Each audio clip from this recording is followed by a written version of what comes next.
Hello. I'm sorry. Thank you. I love you all. Uh, Dungeons and Dragons. Yeah, no, we have a baby.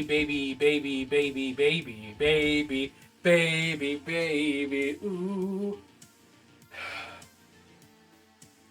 we have a baby gate. We have a baby gate to keep the dog out of the kitchen while we do groceries. Also, thank you, Aniros. Thank you for both the points and the sub. Uh, you're just one person. Oh, and we got Clip putting points in. 23% of the way there, y'all. It's almost as many as teeth I have in a bowl. Oneros, do you have something you'd like to admit to? Should we be worried? Should we be pretending we didn't see that? Alright, what's my meaning in life? Because I've forgotten. What am I doing? I'm doing Dungeons and Dragons prep. Cool. You keep your teeth even if they come out. I mean, that's legit. I wish I had been that prescient. Well, okay, no. Actually, let's backtrack. When I was a little kid, I did want to keep my teeth. Uh, but I didn't. So, because my parents told me I couldn't. They told me I had to give them the tooth fairy. And I was like, but teeth are more valuable than money. And my parents didn't agree with me on that. And I didn't get to keep my wisdom teeth because I didn't know it was an option. I had no say in what happens to my teeth throughout my life. Like, maybe that's why I haven't been to the dentist in a minute. Obi almost killed me, so I started keeping them. Hey, fuck yeah. Um, one almost killed you. Did it get, like, infectorectory and all that? Oh, wait, if I do that, boop, I can poke Hector in the head. Oh, I'm a child. So, DM prep. Here's. I too keep the trophies of the things that have tried to kill you. That's why I'm still around, I guess. That's not true. I've never tried to kill you. All right. So this looks like I've done a lot of work, but this is from the last time I streamed. So I have not done a lot of work. What I need to do today is like flesh out Lakar. Failed root canal, became infected, and tooth broke open. You almost blacked out when it happened. Holy shit.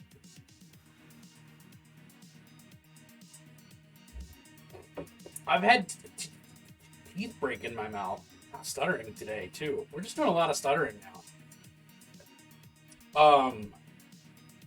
I've had my teeth break several times. Like I smashed my face on a curb and broke one of my teeth. I also broke one of my teeth eating a Rice Krispie treat, which is the most shameful tooth break I think I've had.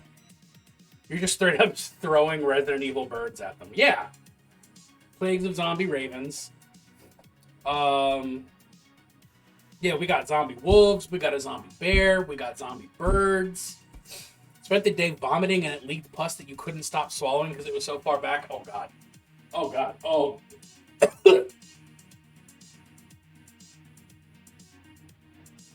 Okay, so that's a new thing that I despise. That I'd never thought of in my life until just now, and I never want to think of it again. Thanks, Aniros. Oh no. Oh god. You had to leave, but your boss was a jerk. I mean, fucking bosses. All right. Here's what I need. I'm going to experiment with Waldo's Guide today because I haven't played with those before. But I've heard good things about them, so I want to know what they're like. Wait, you had to go after work because your boss wouldn't let you leave? You should have just spat pus on him. Like, fuck.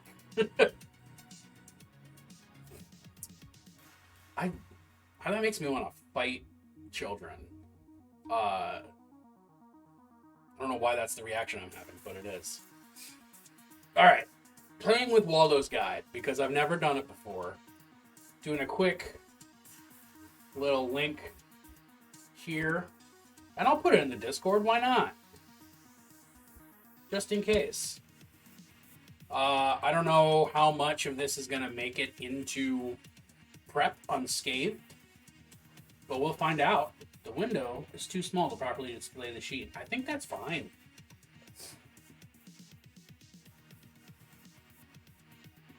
The customers were more worried about you. That tracks, though. Every time I've been in like a retail environment, my customers have been more worried about my health than my bosses. And you know what? That's fucked up. Even just from a basic capitalist point of view, your boss should give a fuck about your health because you can't work for them if you're dead.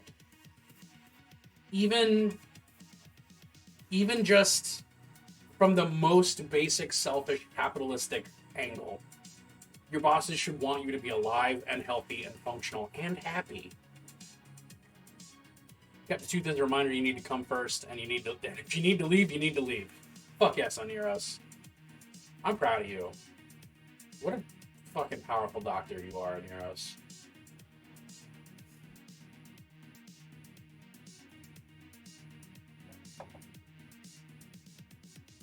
The hole is massive, though. In your tooth or in your mouth? Do you have pictures?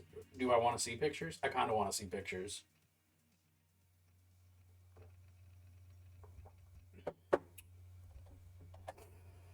All right, store type. I don't even know what I'm looking for. I'm just going to click to generate. It's not going to work.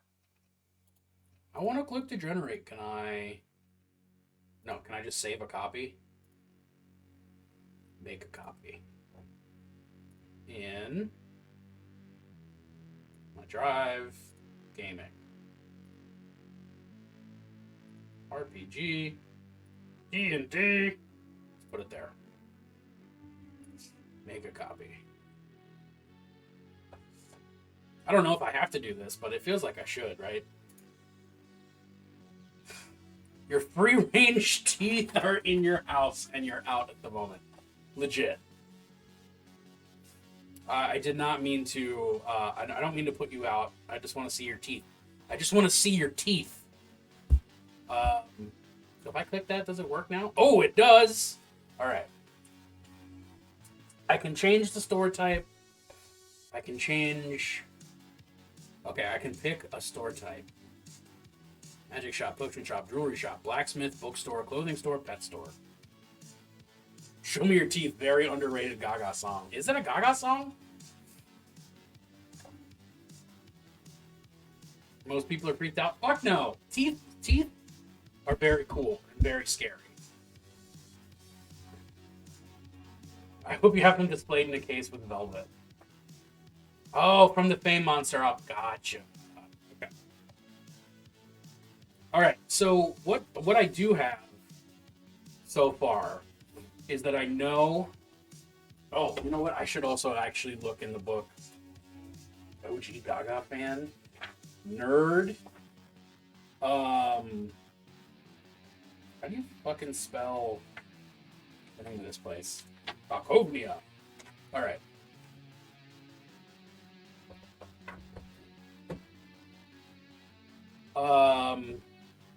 Just want to get something fancy for them, but they're just chilling in a bowl.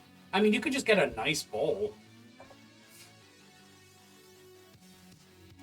What I've got prepped so far is... Well, actually, no, let's do it this way.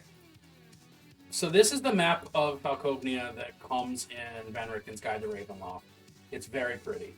Notice the zombie arms, the zombie faces, more zombie arms, and the crest of Falkovnia with the red talons? Yeah, red talons. Yeah, it's a really nice map. I didn't make this. I wish I had. I did make another map that is not quite so pretty. So I need to. Okay, so the party is entering Falkovnia, sort of. I was gonna have him enter from the Corpse Walk, but I think they're gonna be entering from the Silverway, just past the Willow Watch, so they're like right outside Lakar. So they're coming this way into Lakar, which is like the safest town, because it is zombie apocalypse world. They're coming up this way. Oh, I should open Roll20 again so that I can interact with that properly. Boop, boop, boop, doo, doo.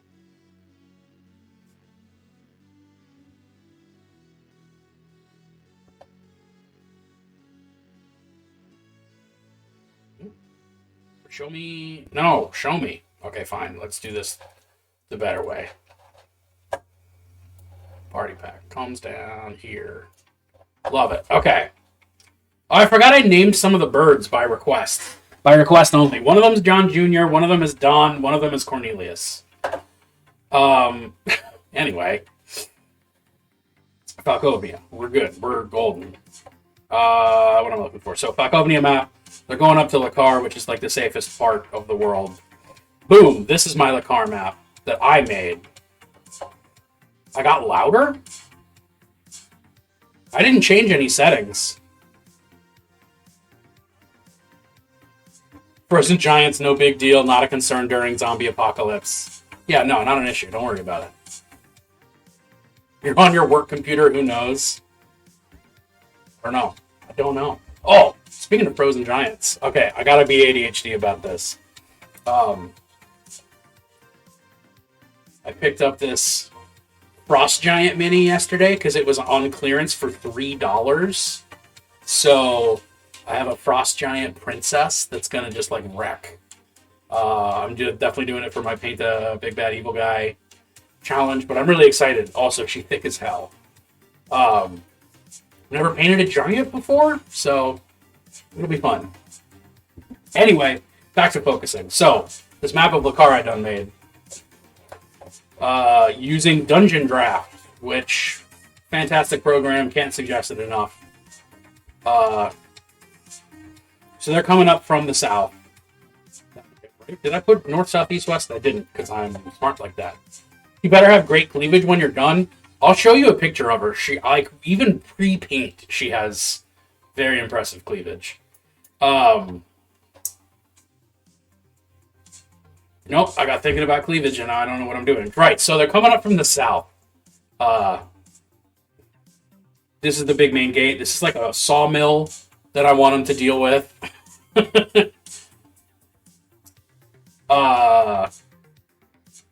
And then the book is like super vague, so I reread a bunch of.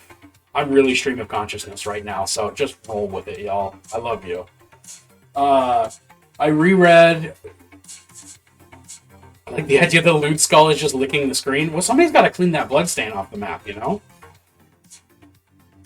I reread like all of the like second edition Ravenloft stuff about Falkovnia. Not much of it is out there. And the stuff that is literally just like, this is Transylvania.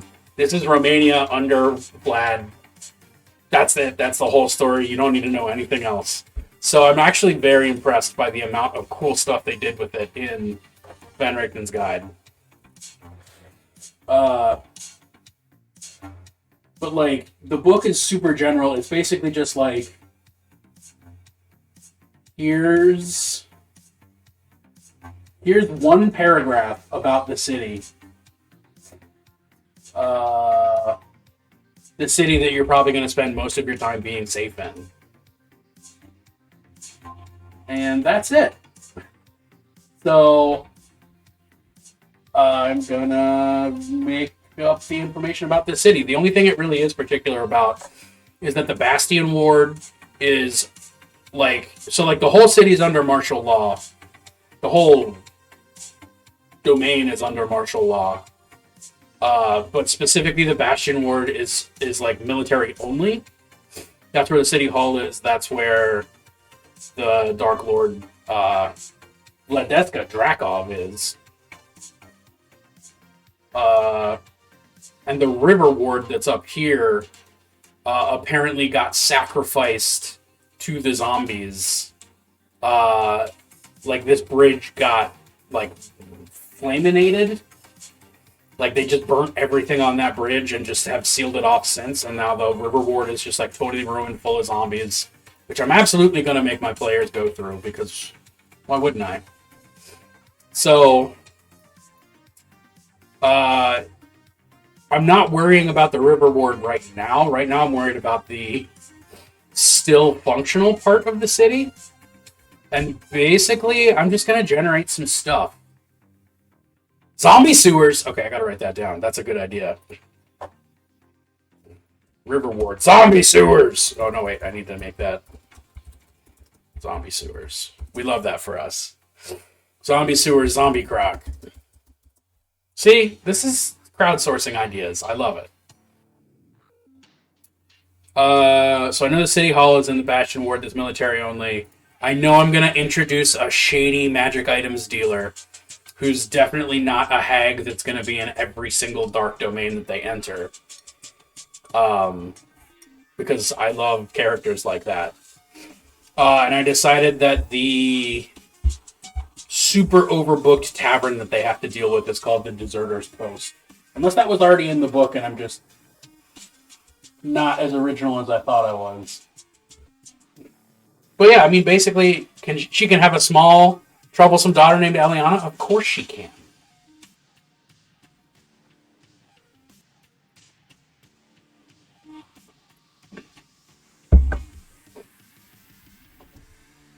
Arguably, that means that Eliana's name is Eliana Goodprice. Which, totally wild. Because it's called Granny Goodprice. The hag is named Granny Goodprice. Her shop is called Granny Goodprice's Goods at Good Prices. I think that's her stage name. Totally legit.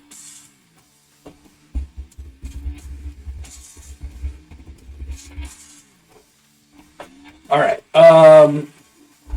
So what else do I need? So I want to let's Bastion Ward is military only. I got to remember that.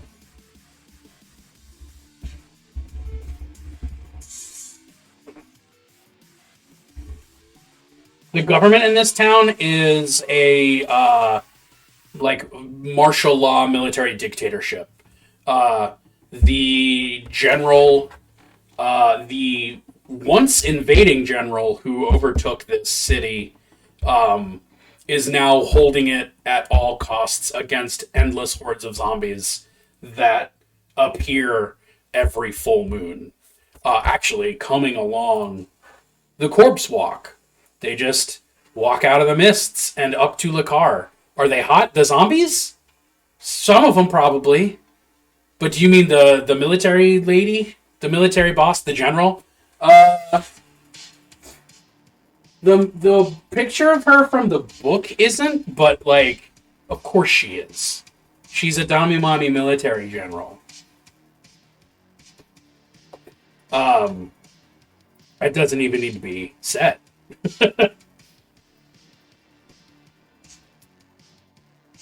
Right. What was I about to... I got distracted thinking about just being thirsty on man forever. Okay. Zombie sewer, zombie croc. I want to... Let's flesh out the Deserter's Post. We're going to start there. Have they been eating people, confiscating all goods and weapons? So, they aren't eating people yet. But, Lakar is wildly overpopulated and overcrowded and has not enough anything to go around. Only the military gets enough of what they need. And I think it's like a classic, like, kind of a Last of Us situation where, like, the military is, like, trading goods to citizens on like a black market. Like, the military kind of runs the black market. Which I should be writing this down. Oh, what's Sasquatch doing? Actually, I don't want to put that in the Bastion. I want to put it nearby. Let's put it in Nulakar. She's downstairs. Oh, well, she's barking at somebody outside then.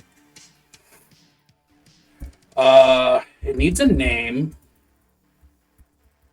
but it's the Black Market. Run by they're called the Red Talons. What are they called?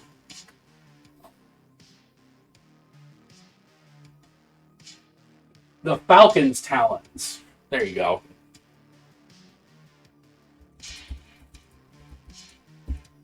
So, like, the thing in, like, the overarching theme of Ravenloft is that, like, every Dark Lord named a tavern the Hard Truth. I like that. I might have to yoink that, because that's a good one. If you don't mind.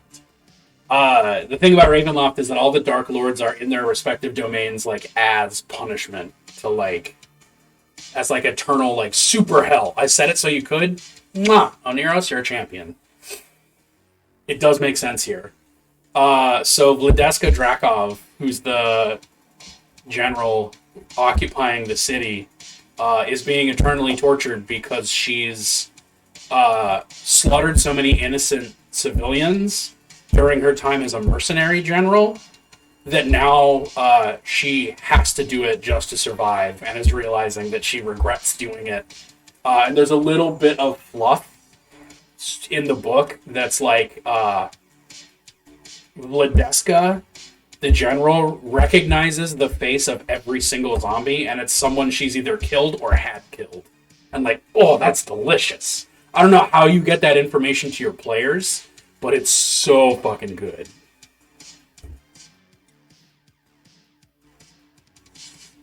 Let's put the Hard Truth in Old Lakar.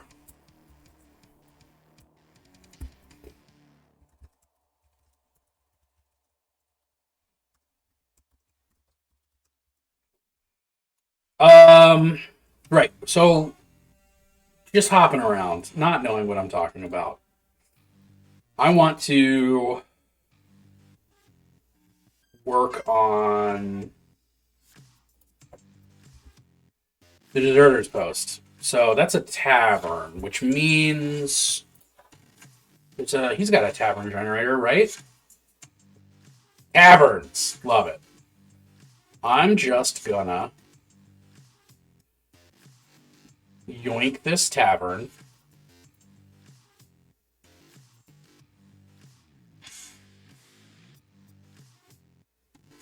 And put it, whatever. Put it wherever. RPG.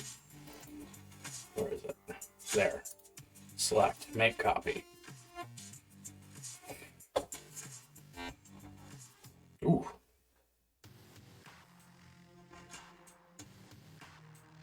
Is it going to load? Is it going to do what I want it to do? Yes, it is. All right, cool. All right. So let's play with this random tavern.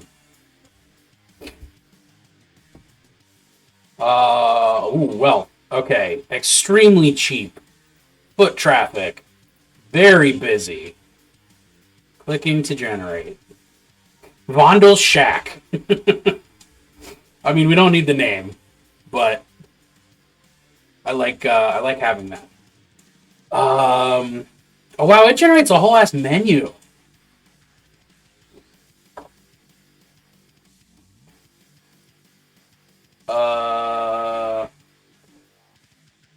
Yeah, this is I've heard so many good things about Waldo's guides on TikTok specifically, and this is pretty dope. And it's nice to have a not super homebrewed campaign that I can generate things for that aren't immediately out of character.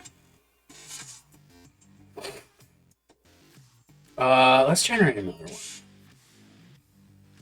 one. Yeah, just waldosguide.com. They're all Google documents, obviously, as you're looking at them.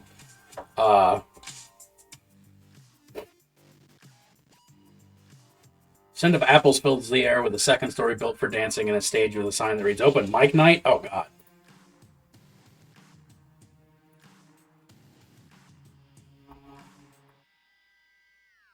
I'm just going to click this a bunch until I'm satisfied with something. Shack of the Sinking Pig. Scent of cherry fills the air. Ladders that each have tables to get to the top of them. No, tables that each have ladders to get to the top of them. I can read. Ooh. Okay, cool. I'm here for it. The scent of lilac fills the air. Long dried spatters of blood staining the walls and floor, and a set of armor said to belong to an ancient warrior in one corner. I don't think that's necessarily going to be the case with the lilac. I think it's just crammed full of people. Military control, but we have karaoke nights. That's why I skipped that one.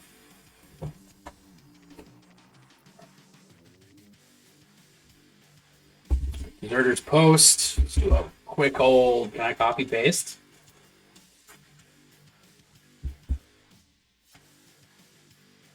Does it make things weird? Oh, God, it's colors. Can I paste without formatting? Or just clear formatting? Remove formatting. There we go.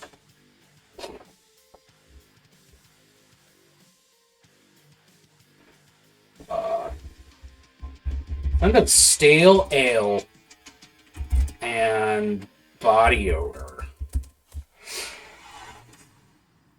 as the patrons are packed elbow to elbow, each looking downtrodden and bedraggled.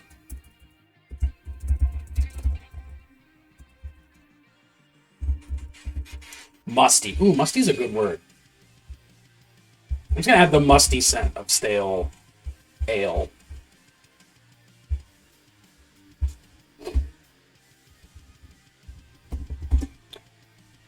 Long dried spatters of blood stain the walls and floors.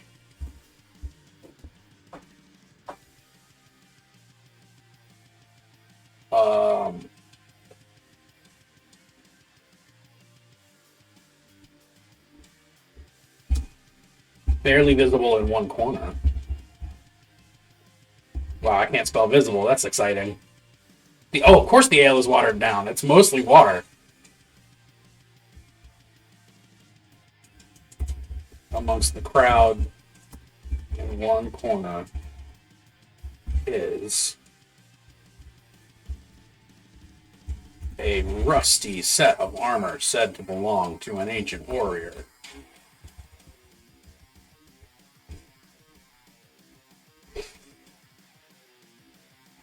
I'm going to generate random bartenders. Let's go.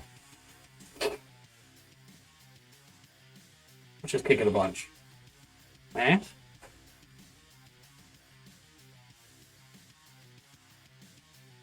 A grung. We're not doing a grung. I'll do that though. Fane Rivershale, a turtle who has pastel green skin, has a face that appears stitched together and is a budding songwriter. Fucking love it.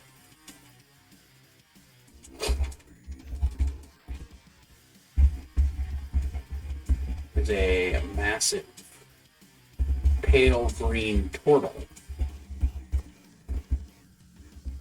Their face, a mess of stitches and scar tissue. Set into a deep frown. Despite the... Yeah, no, we'll just do set into a deep frown. There you go. Delightful.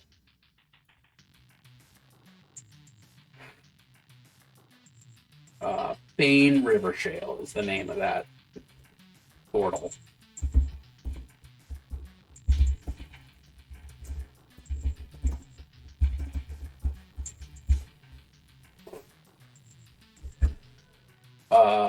Overwhelmed. Likes to sing.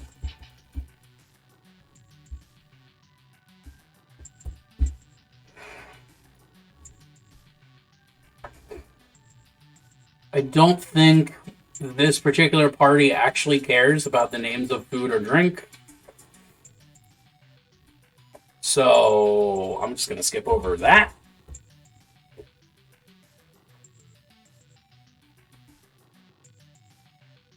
What else do we got?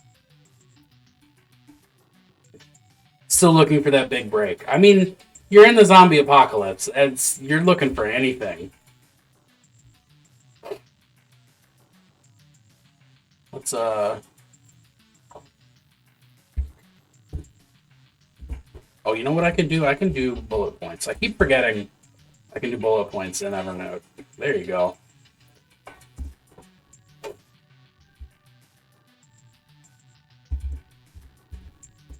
No vacancies.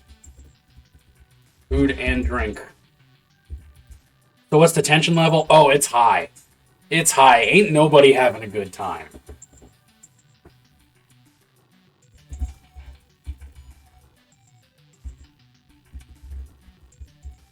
Food and drink will take a while, like a long while.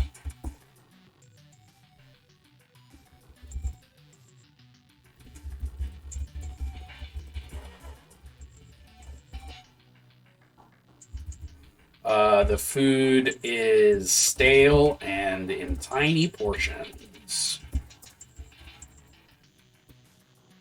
Suspiciously, the city lacks a rat and pigeon problem. Exactly. Mostly because those are all in the sewers being zombies. Especially the pigeons.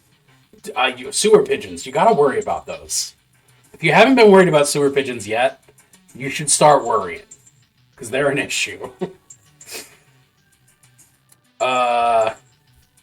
Get your water down, food is stale. Super crowded. Everyone is tired. Not tried. Everyone's tired and angry and likely to snap. Riot? Question mark?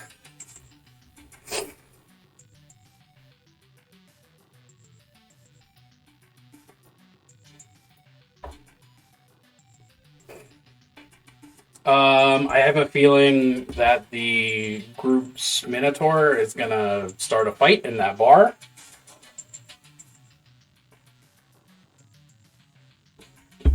All right, I'll add it to the list of things. Sewer pigeons?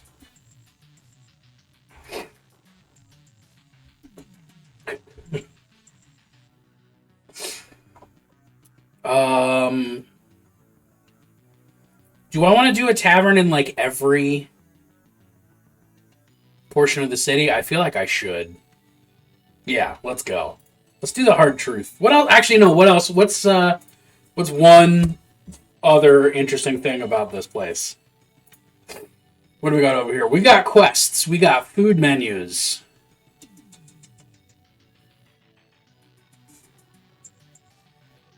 Waffle House in every district. That'll be in the there's one dark domain that's like a bayou, and I'll do that with that one because that's the south. Down south, we have waffle taverns at every corner.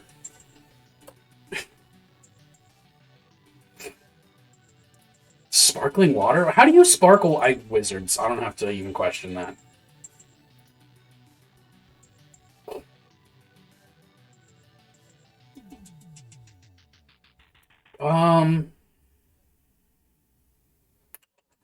What do I think? What do I think? What do I think? Let's say there's a. Oh, actually, you know what? They can. I bet you that they can overhear the black market. Um.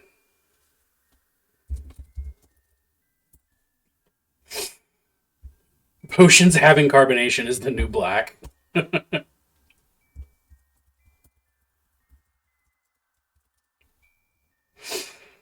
uh. Some of the military run a black market. Over near the Bastion Ward.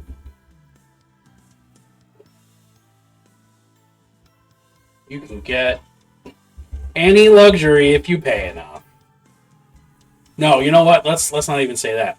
You can even get soap if you're willing to pay.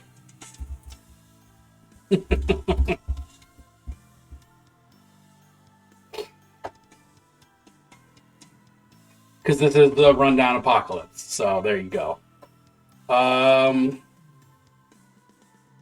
Let's do that. Let's do the hard truth now. What are we thinking? Let's randomize some tavern. Click stuff real quick. Nope, not busy. I mean, okay. Hard truth is going to be more expensive. It's going to be moderate. It's going to be slow.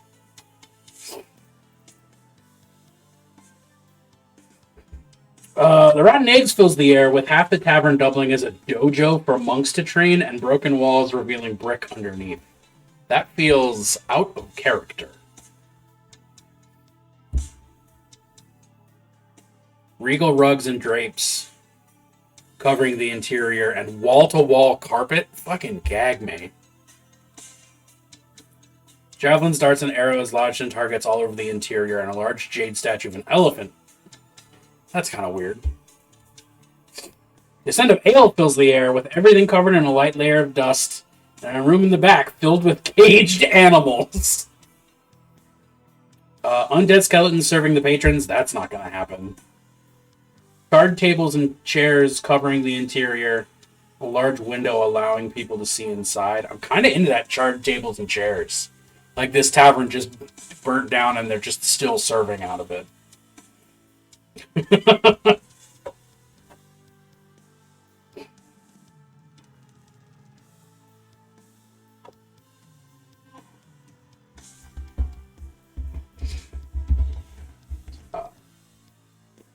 Yeah.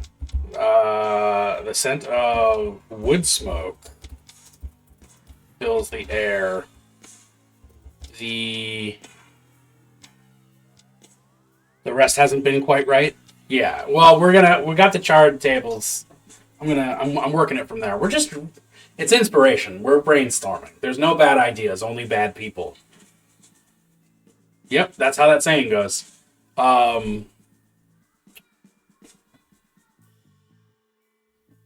The building. Oh, all the furniture is badly charred and rickety at best. It appears the building itself is similarly blackened and hastily repaired. No, not re-aired. That's not a word. Hastily repaired to continue service.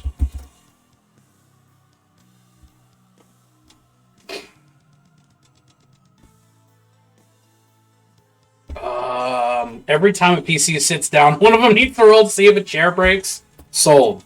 It's happening. Where's my buttons? There you go. All right, we got bartender. I could just copy paste, but let's not do that.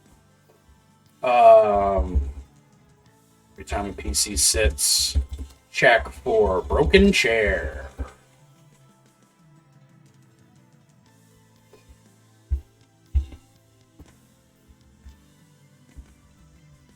There are vacancies if you don't care about a roof.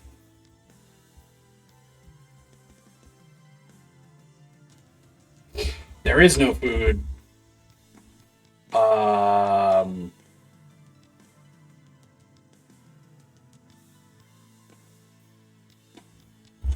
The only drink is water that suspiciously has soot in it.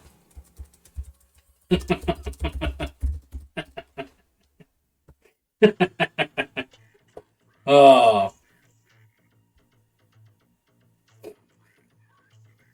All right, let's learn about our bartender. Let's do some more randoming.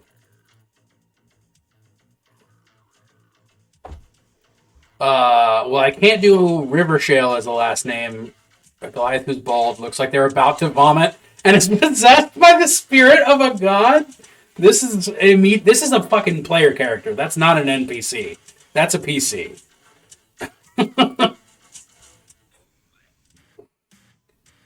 A centaur who is bald, has a hard weathered face, and is absolutely from the future.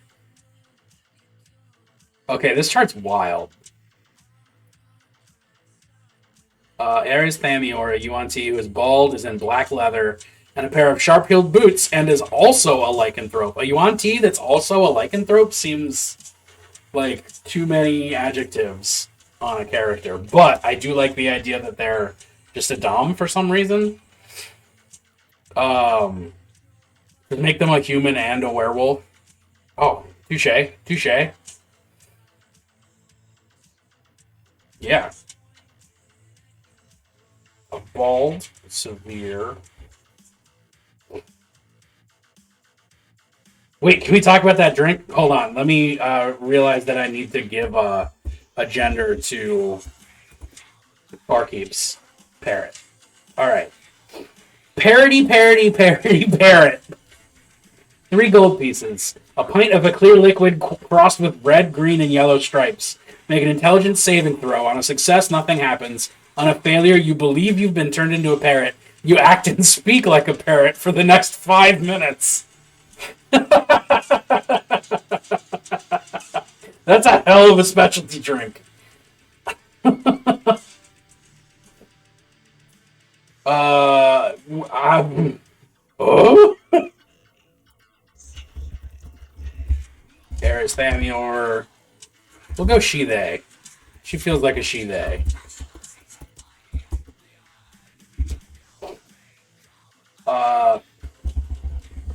In the bar is a severe looking bald woman with dressed in black leather with snack mommy. I think she gonna be. I don't know. She could just not be a lycanthrope. I feel like she's either got to be a snake or we already have one reptile bartender. She's gonna be a human and a werewolf. She's gonna be wolf mommy because apparently this whole town is just full of mommies. A severe looking bald woman dressed in black leather. When can I visit? I mean, it's a trade-off. It's full of MILFs, but it's also full of zombies. Also, you will absolutely be playing this if we pick up that Ravenloft campaign with the with Drew's crew, Drew Carrington's crew. Not Drew, the Drew who's Drew. You know, so many Drews. Anyway, severe-looking bald woman dressed in black leather with makeup sharp enough to kill.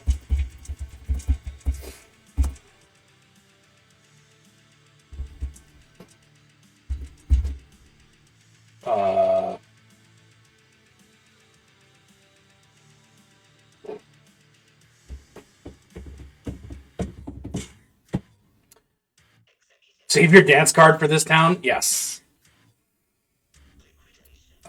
Severe-looking bald woman dressed in black leather with makeup sharp enough to kill. She pours a drink for a punched patron sitting at the bar. Aris Thamior, be they, also a lycanthrope. No nonsense. No nonsense. No nonsense, secretly a werewolf. What do we got? What do we got going on over here? What's some things that I can tell people?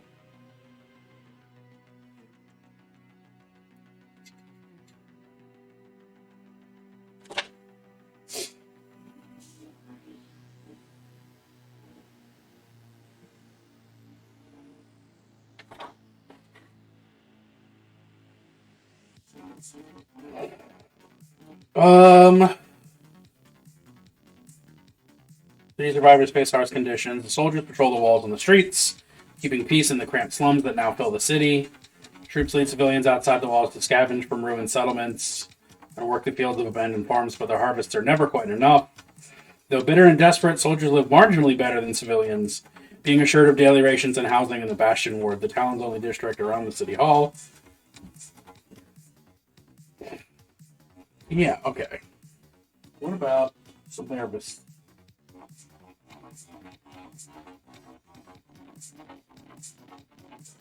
Okay, let's give him a rumor about a nearby city. Or a town. The town of Celebes still has survivors in it.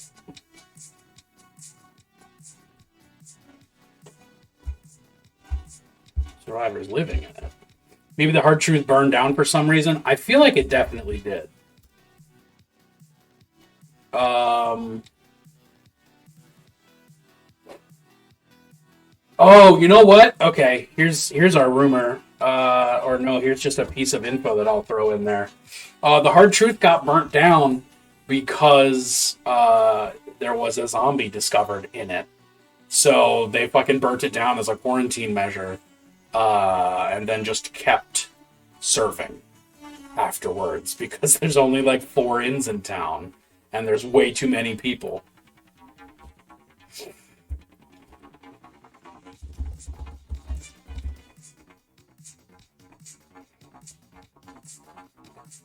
Tavern got, what's the word we want to use for that? Purged? Purified? Cleansed? Exculcated? I don't think exculcate's the... What does exculcate even mean? Did I make up a word?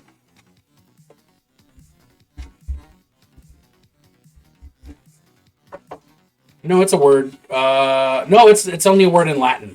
I did make up a word. Okay. Cool. Good for me. Decontaminated. Thank you! That is exactly what I was looking for. Tavern got decontaminated.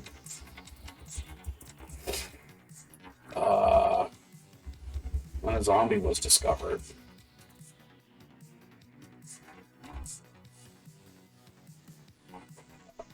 But has since continued serving.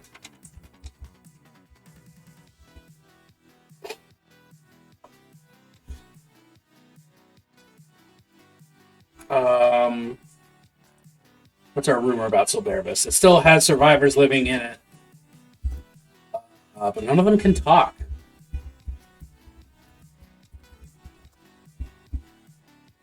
There you go.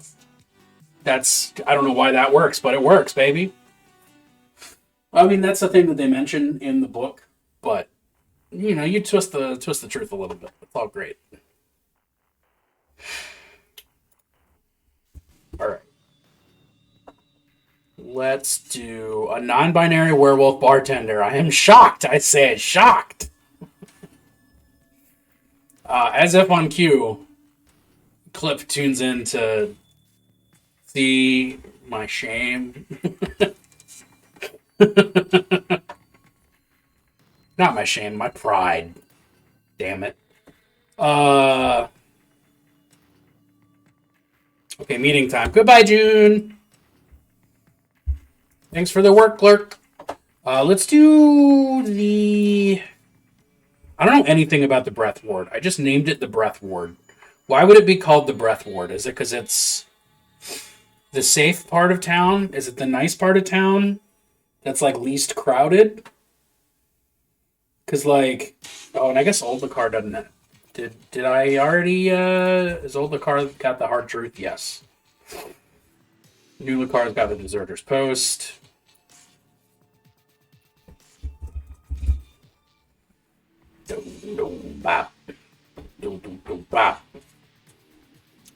Also, let's just do this to keep my brain going. I want also... Because everything in the ward is still breathing. Oh, okay. Hell yeah. Nope, this is not how I wanted to do this. Landmark.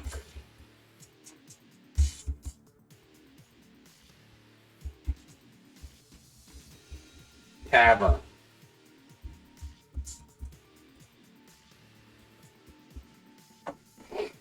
Zombie sewers, your faith in public works is shattered. Well, they didn't start in the sewers, they just kind of wound up there. You know? Tavern, landmark, shop.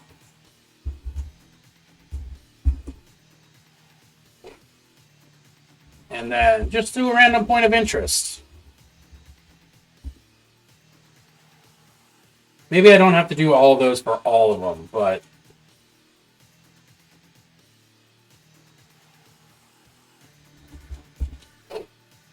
They've already got a tavern here. Okay, Opakar.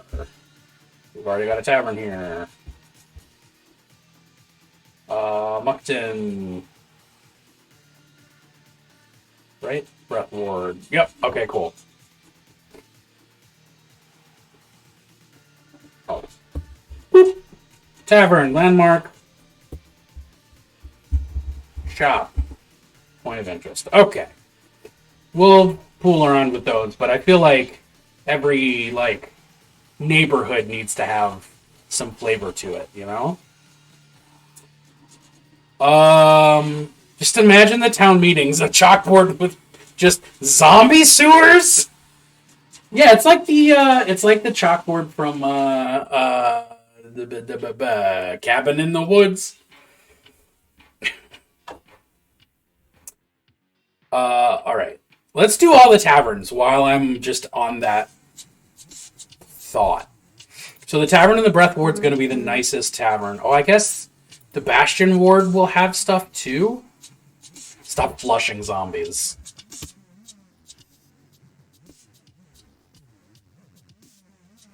Oh, you know what? Let's have the shop in...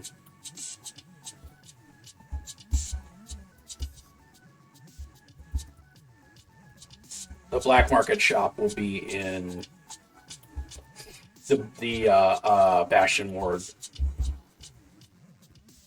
And the City Hall can be the point of interest.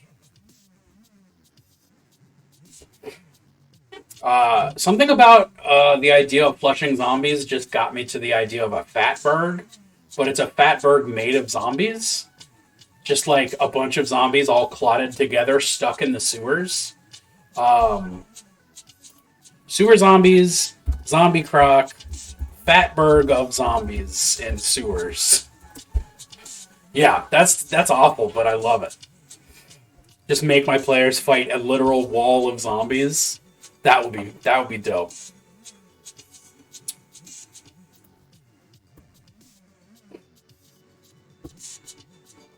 Let's separate things out a little bit so I can actually read what I'm doing.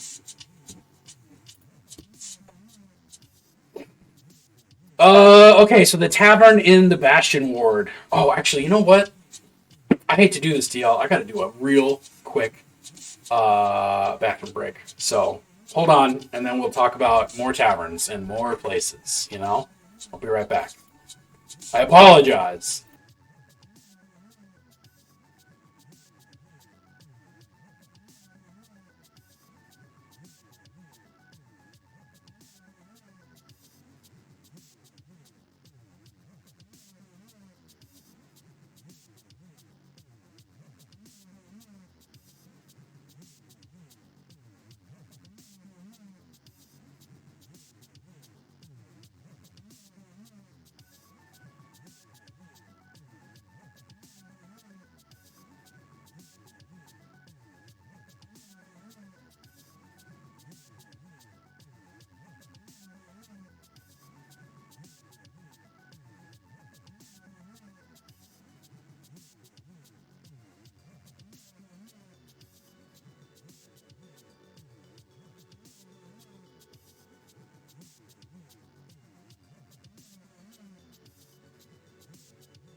Well, I just poured coffee right down my leg. And it's nice because I'm warm now. A little too warm. But, oh, that's hot. That's hot. And when it stops being hot, it's just going to be cold and wet. Okay.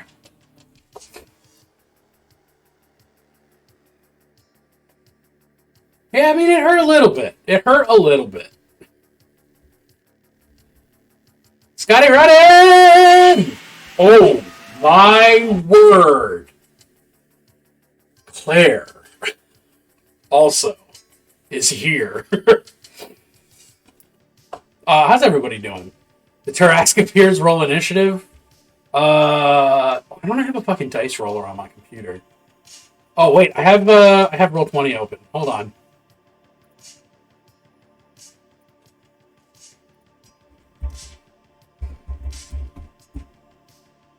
Shit! That's not good. Well, okay. So I have good news for the Tarrasque and bad news for me.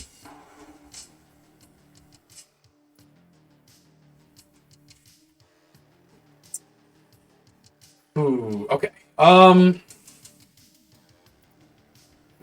Party's what? Level 7? They die. No, the party's level 3. They might make it to level 4 by the time they're in the city, depending on how this all goes. Okay, we're doing the tavern in the Breath Ward. Oh, I should also... Zombie Tarrasque begs the question of what killed it. I should also do a quick little vignette for each war. Okay, let's do this. Right, a vignette.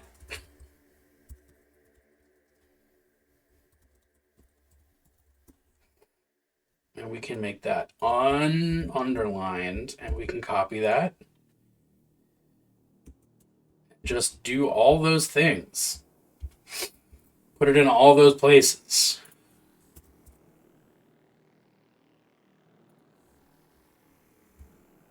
They die extra.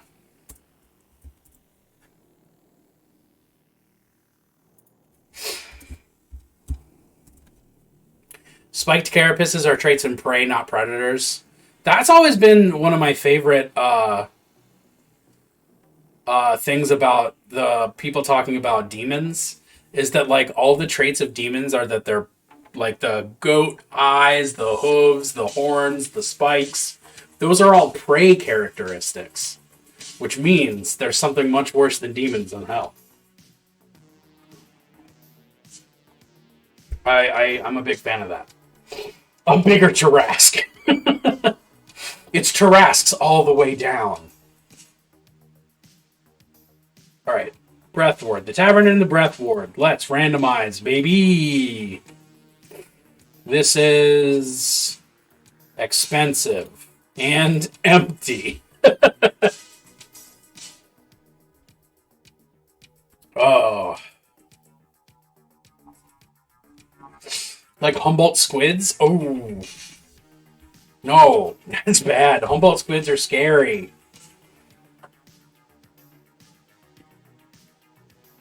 Oh, okay. I kind of fuck with this description of the bar. The scent of sulfur fills the air. Clocks cover the walls, all chime every hour. And a tree growing from the middle of the floor goes through the ceiling. You're suggesting the Tarrasque is some sort of macroclade hedgehog kaiju.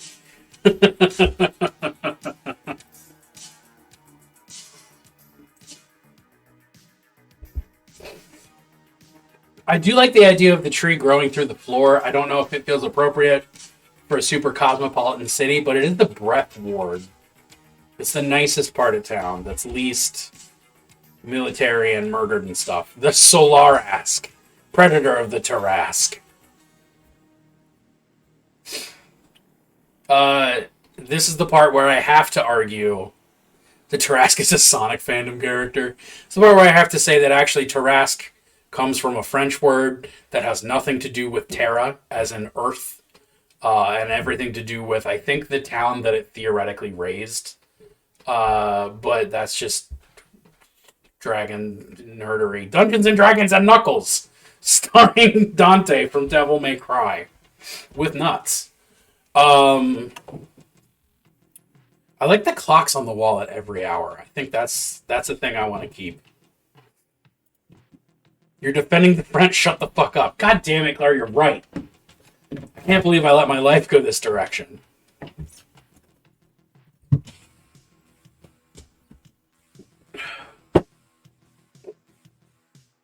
Okay. What's the name of the tavern? Let's not start with name of tavern. Let's go directly into the walls of the tavern. Covered with clocks.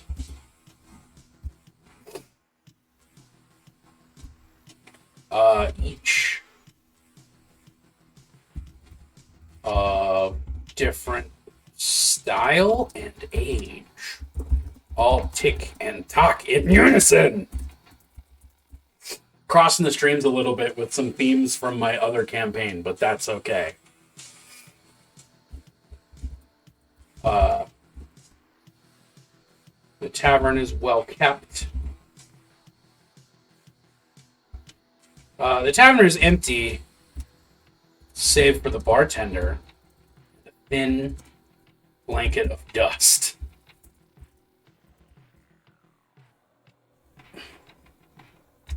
On nearly everything.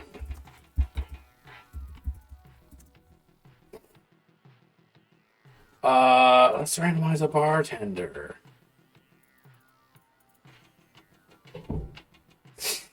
Roywin Diza, an Earth Genasi who has shoulder-length, rigid, dark-colored hair with a heavy limp and a can-do attitude, but lacks common sense. Actually, I kind of fuck with that.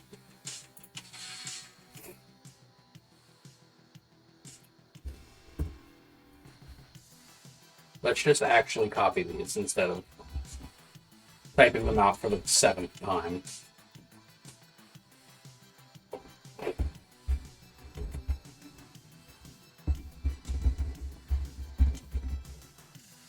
Also, if I name them Roywin Diza, there's a good chance I can make a Diza nuts joke. So.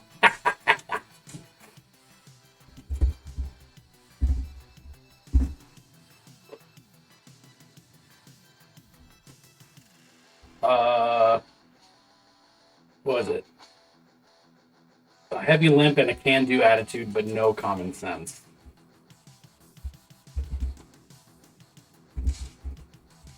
Can-do attitude, no common sense. Love that. The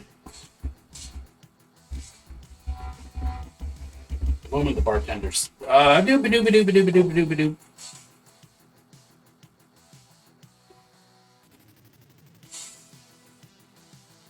The tavern. Blanketed. Sorry.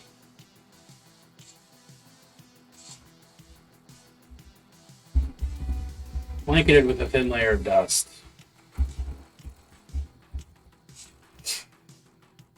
Is empty, save for the bartender, who immediately approaches.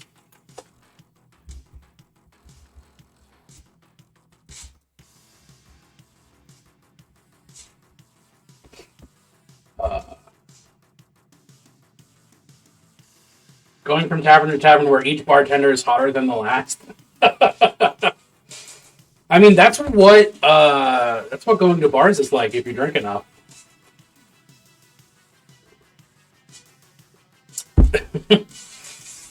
What was the description that they gave? Shoulder length, rigid, dark colored hair, and a heavy limp.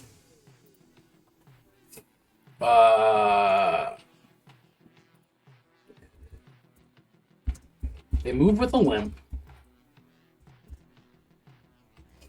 And craggy. No. What's shale look like? Does shale look like what I think shale looks like? Yeah, it does. That's not a thing that you can really make hair from, huh?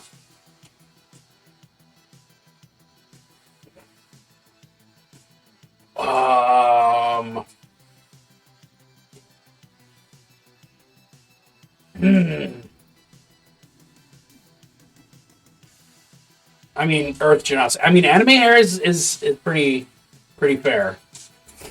That's kind of where we're going with this. Their dark skin face. Their smiling dark skin face is half covered by hair that looks more like shale than hair.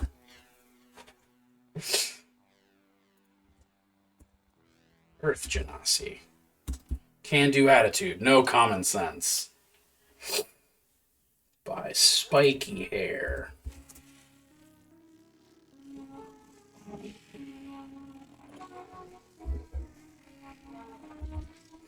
Looks more like broken Borkren.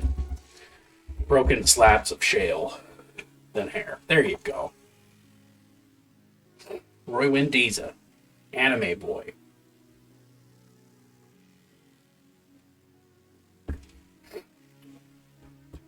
Nothing but vacancies. No one can afford this joint.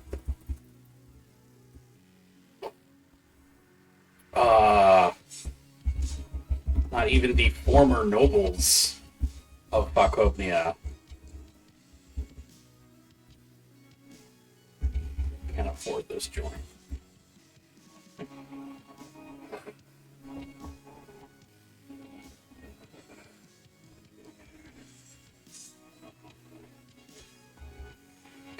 Can afford room or board. Let's call it that. Roman is very willing to negotiate. This is great because one of the players is just super snooty bard who has pissed off multiple people just by treating them poorly. Because apparently he didn't expect me to roleplay NPCs reacting to him being rude. And hasn't learned his lesson. Which I love.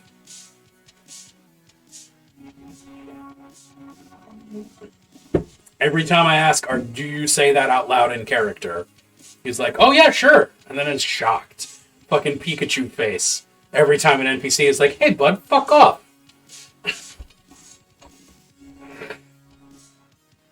It's wonderful.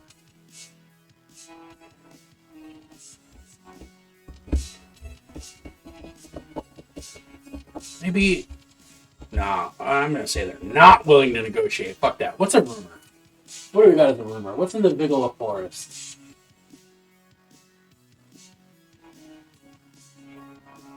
Ooh.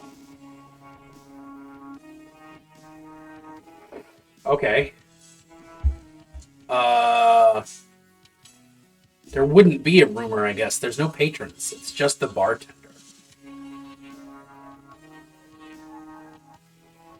I love my table right now. My players are destroying the Witchlight Carnival, but having fun. Fuck yeah. That's the thing to do. Let no campaign setting survive. Do I hear a Sasquatch? Oh, puppy! All right, you're on camera now. Come here.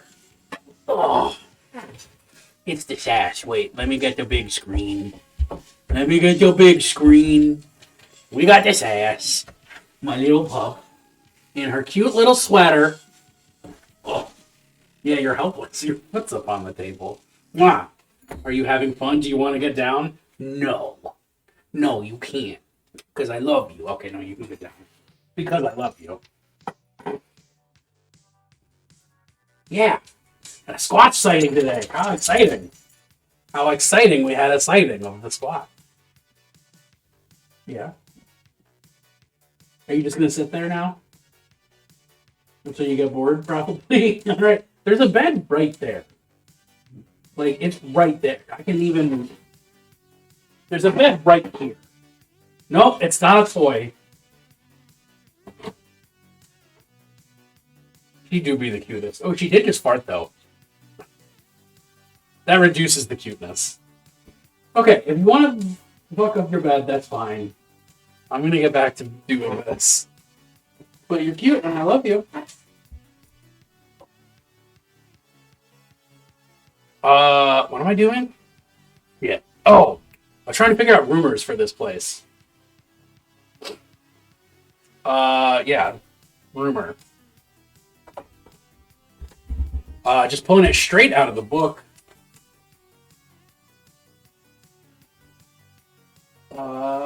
There's a...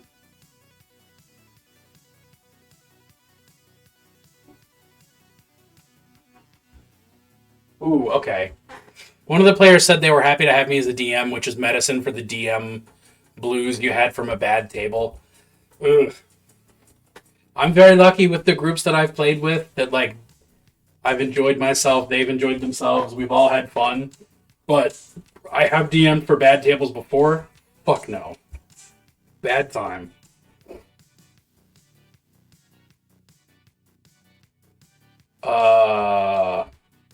What would I say?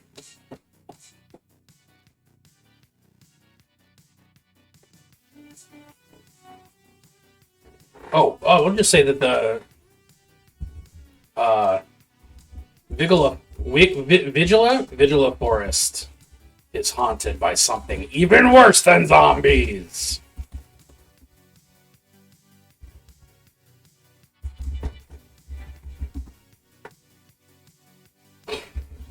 There's a clearing there they won't even walk into. And then that's when I just throw the ritual at my players if they wind up going over there. Because that would be fun as fuck. A fantastic horror movie if you haven't seen it. BT dubs.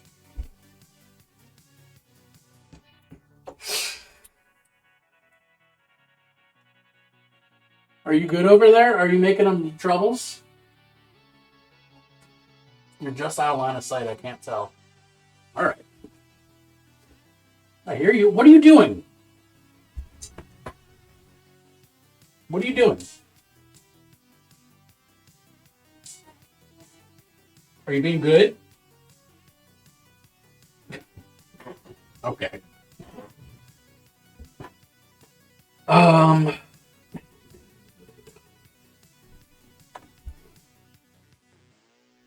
Ooh, actually, no. Nothing but vacancies. Yeah. No, actually, shit. The only people who could afford to stay here were killed by General Drakov. What else we got about this tavern? Is there something else that matters?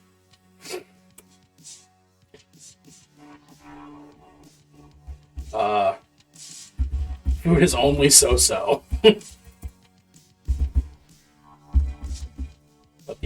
but the rooms are wonderful. All right. Which means we need one more tavern. 2 more taverns. All right. We'll do one in the military-only ward. That'll be interesting. I'm going to have to fool around with that. I think that's going to be moderate, busy. And I'm just going to click this a bunch. Noose's Powerful Shack. The scent of honeysuckle fills the air, with a second story built for dancing and a large flower growing down from the ceiling. Noose Yurik, a satyr who has shoulder-length flashy black hair, has a face that appears stitched together and insults those in charge. I don't know if that's right. Let's just randomize for a name right now. The Light Furbolg, the Wacky Hippogriff, Cora's Inn, Kishra's Lazy Pub, Chetney's Bed and Breakfast, Bar of the Adorable Alchemist, Shack of the Feline Fawn, the Deep Tavern, The Sinking Sea Dog. Oh, well, that's what I'm going to put in Mucktown. No doubt. Because Mucktown is the water adjacent one. The Sinking Sea Dog. Love that. Love that. What do we got? Do we have... What other information is there? Maybe we're just going to change the... Scent of starfruit fills the air with large bales of hay, spoonerisms, acting as seating inside and a statue of a local hero pushed off to one corner.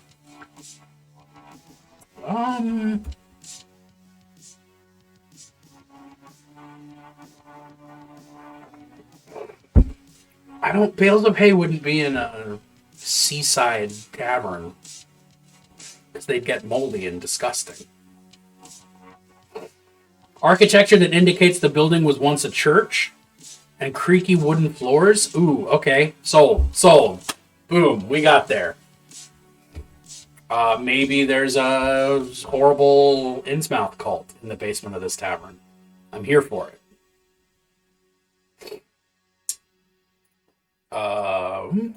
Tavern. Now let's just completely change gears and design a different tavern real quick.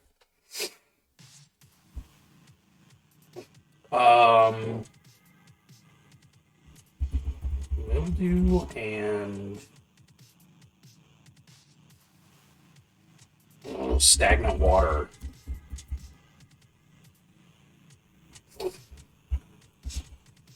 Squelch up from between the floorboards. Oh, love it. Love it.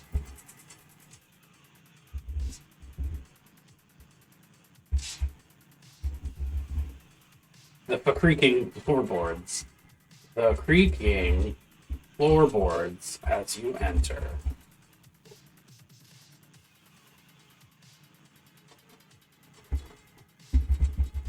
Based on the windows and architecture, this tavern was once a shabby temple.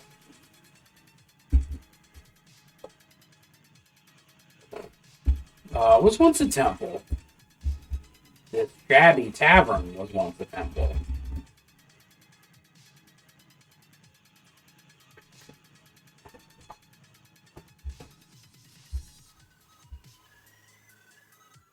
Miran Sava, a Gith who has short, shaggy pink hair and can read minds via touch. I don't think I'm throwing a gift. Because the TH is different from an F. I don't think I'm going to do that to my players.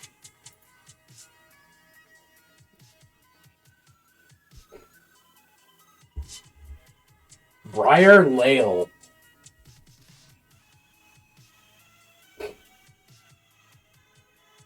What about, I'll just make that Ladlow Briar, because that sounds like a good name for a bartender.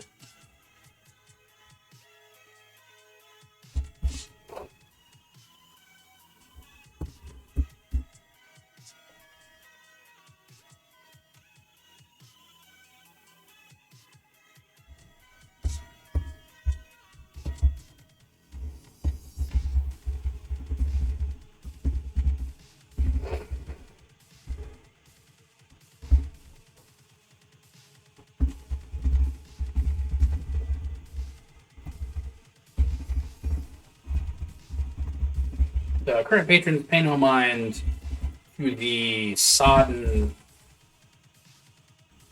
to the fact they are ankle deep in cold mud. The current patrons pay no mind to the sodden furniture, focusing on their drinks and reeking food. Oh, baby. They're going to have lutefisk. Yeah, okay, lutefisk is the food in this bar.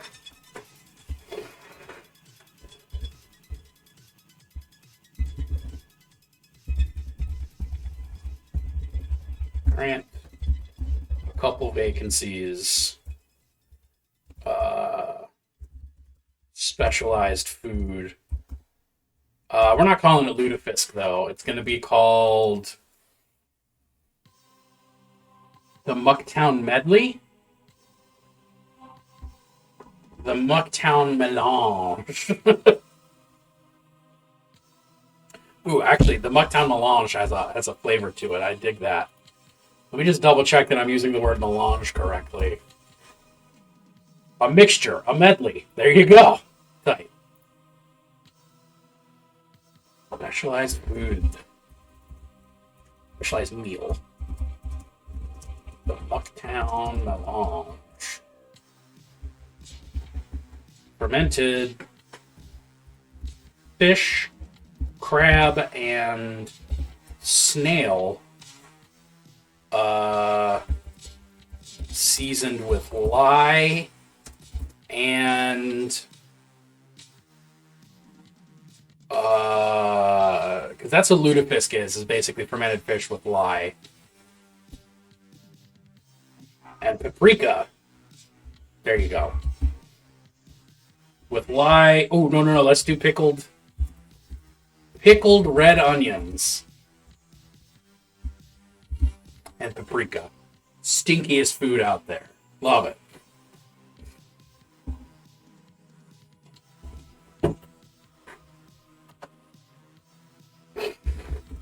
The bartender. What do I want the bartender to be looking like? Not a Lakatha, not a Tabaxi. Do we not just have humans? I don't know what a verdant is. Not another turtle. A minotaur who has blue fur with an incredibly large head and is in deep with a local crime boss. There's too much going on there. A dwarf. Who has shoulder-length, shaggy white hair, appears as if they were struck by lightning and is missing their tongue. Oh, fuck yeah. All right.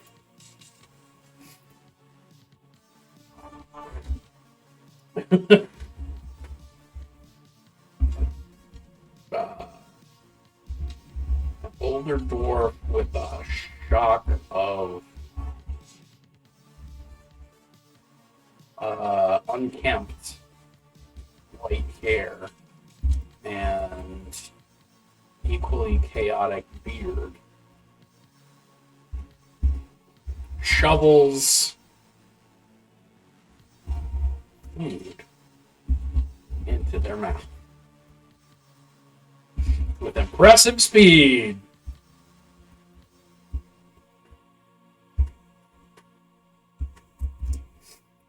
Laszlo Breyer. No tongue. No tongue. Doesn't want to talk about it.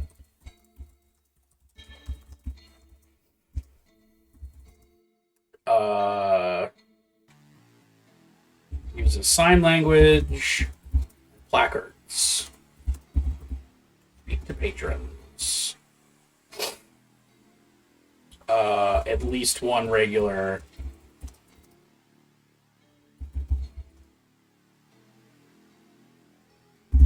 Often speaks for him. There you go. I lost his tongue, doesn't want to talk about it. That's a good pun that I made. What's another rumor?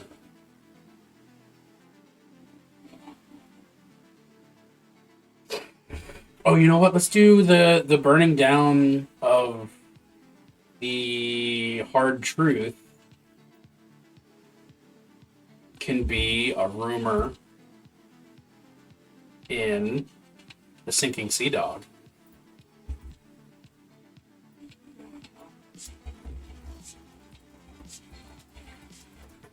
That old Lakar? Yeah.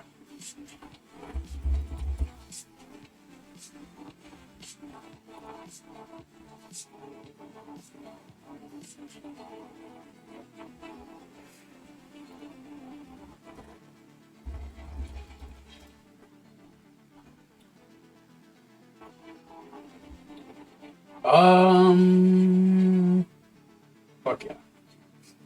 The Mucktown Melange.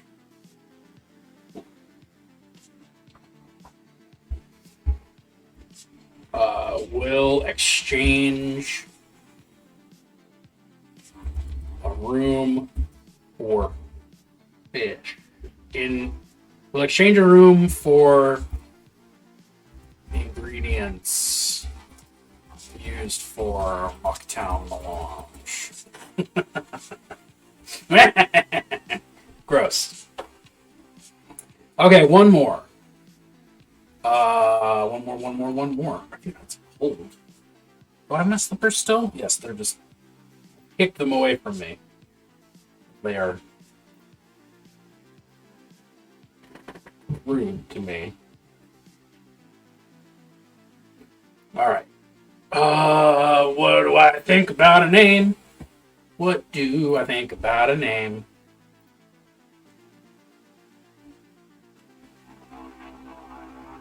Oh, it is Tuesday. What do you know?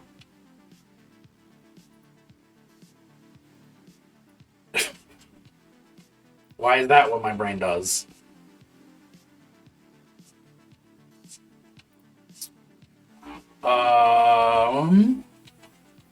What do we think? What do we think? What do we think? Black cherry. The walls burning in a specific pattern that does not spread. No, I think that's not something that we'll do. Wooden walls with scars on them from axe throwing competitions, and a monkey sitting, taking patrons' coats, throwing them into a pile. Actually, I like the throwing axe thing. I think that's a nice touch. What are we calling it? Sakazi's bronze bread and breakfast. Wow, I can say those words so good and easy.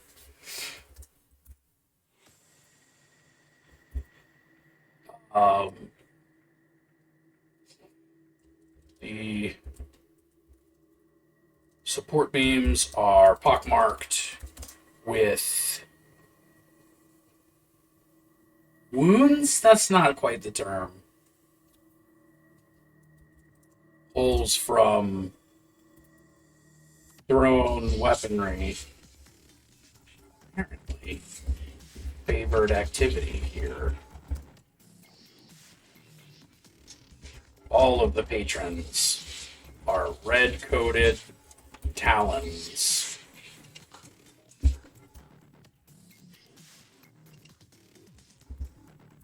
The barkeep is not part of the military. Maybe? I don't know.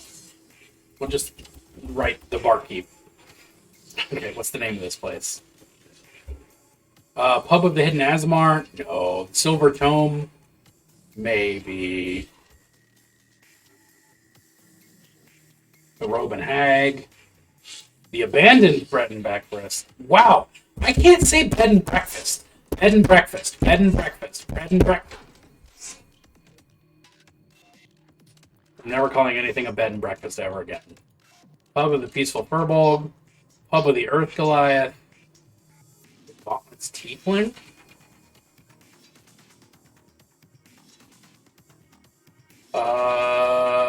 Dungeons, Warlock's Dungeon, the Magnificent Wizard. Mella's Crossbow. Sold. There we go.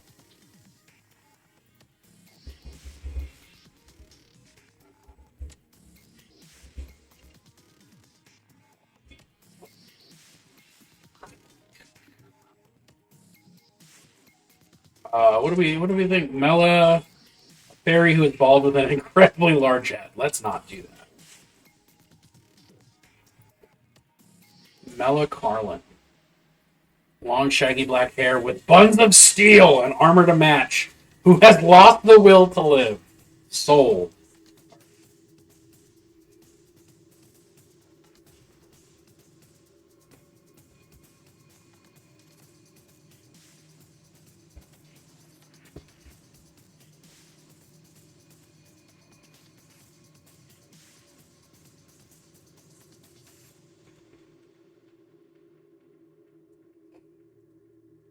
Mela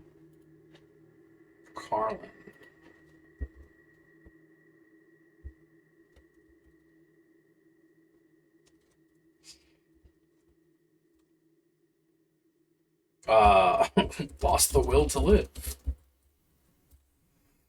Uh,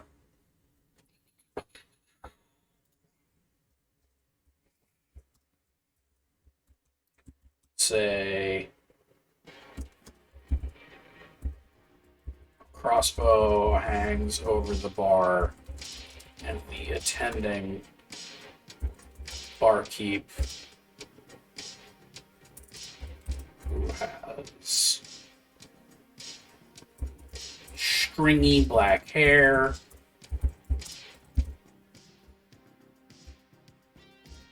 a human who got stringy black hair and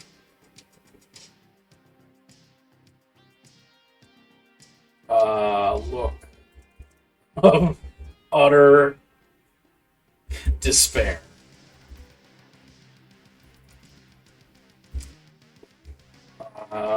The support beams throughout the tavern are pockmarked with holes from ranged weaponry.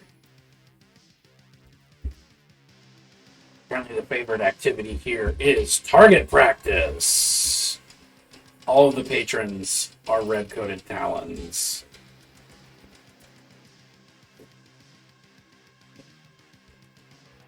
Tight.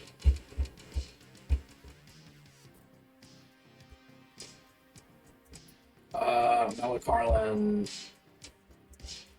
forced to host soldiers, not making any money, lost the will to live. Poor Mela.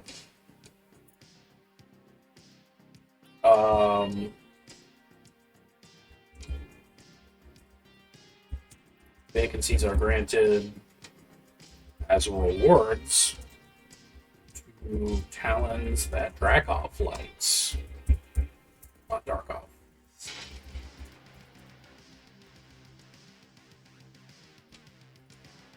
Rewards to talons by Drakov, by General Drakov.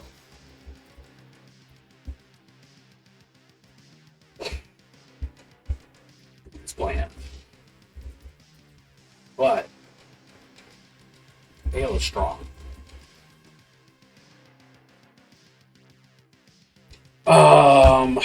What's a rumor? What's a good rumor?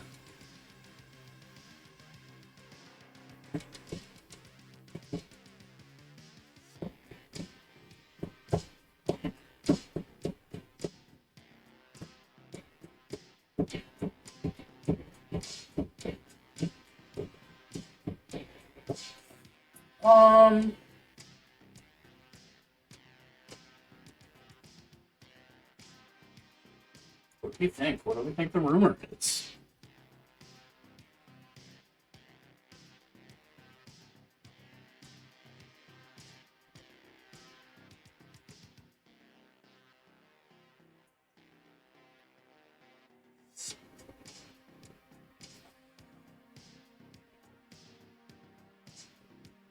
Ooh, a knight named Gondigal attacks Talon Patrol, claims she can lead common folk to a safe place. There you go.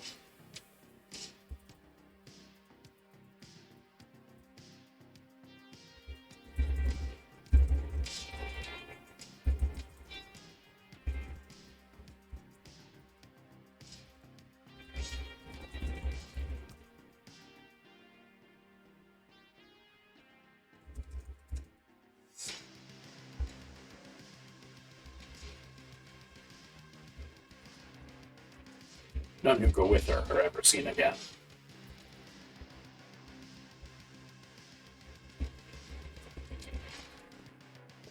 All right. Well, that's all my taverns. So I'm gonna take a quick little break because nature calls, and then I'll be right back, and we can all dungeon and dragon.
All right, we back.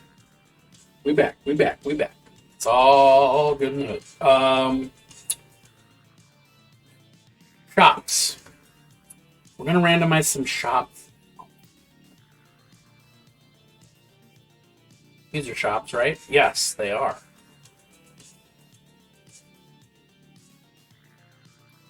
We got a blacksmith, a general store, a magic shop, a potion shop, a jewelry shop, a bookstore, a clothing store, a pet store. Where's that?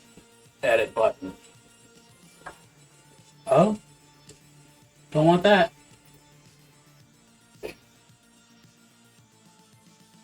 Let's do... Let's do, that's a black market in the Bastion Ward. We got a magic shop there. Ulicar. To a general store. And an old Lakar will do a blacksmith.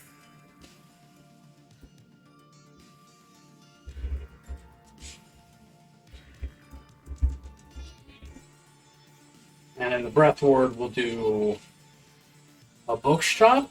Let's do a bookshop.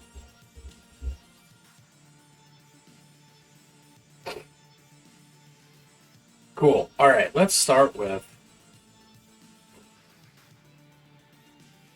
start with the blacksmith. What we got the thing up for, right? Blacksmith. Yes.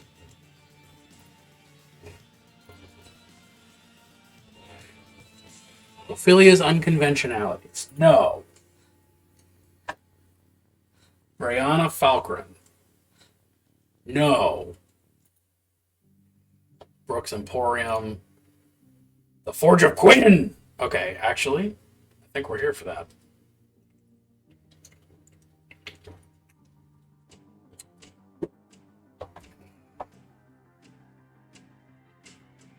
Afraid of spellcasters. Reading a book about geese. Afraid of spellcasters. Here for that.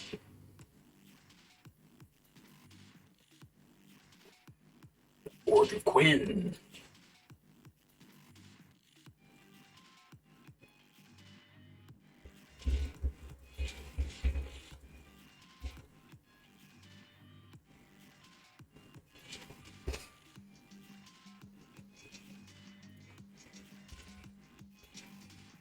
You know what I can do? Oh, I didn't name the tavern in the Breath Ward.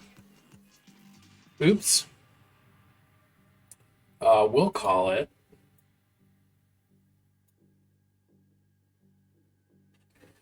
Mellifluous is a word, right?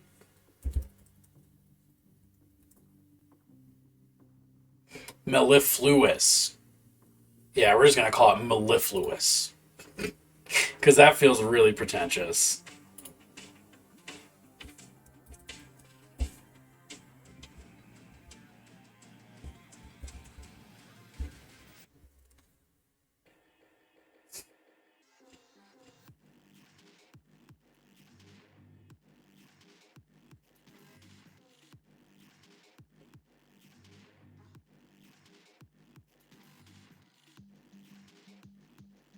All right.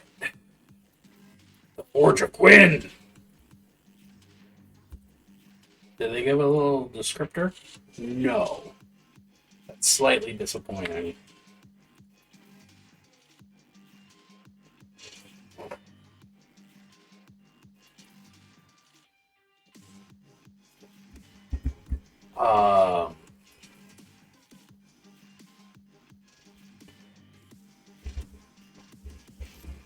Blue-scaled Dragonborn. Probably really busy. As the best blacksmith in town? Maybe? Let's go with that. Best blacksmith in town.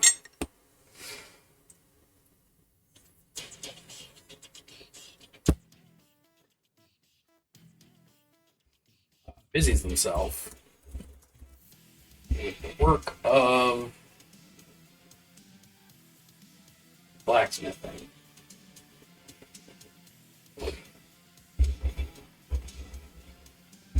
Of hammering out a spear tip.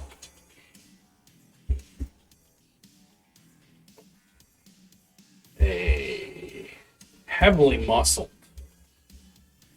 two-skill dragonborn busies himself with the work of hammering out a spear tip. The nearby forge roars with flame as a halfling attendant attends to it.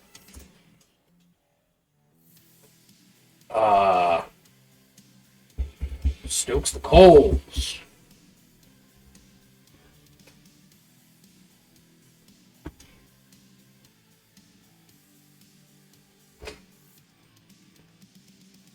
Oh, does Quinn have a last name? Quinn Anilin. Quinn. And I can't even say that name. I'm not even going to do it. Got to be Quinn something else. Proprietor.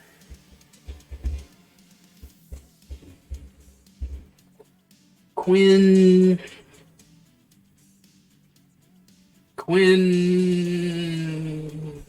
Fellum.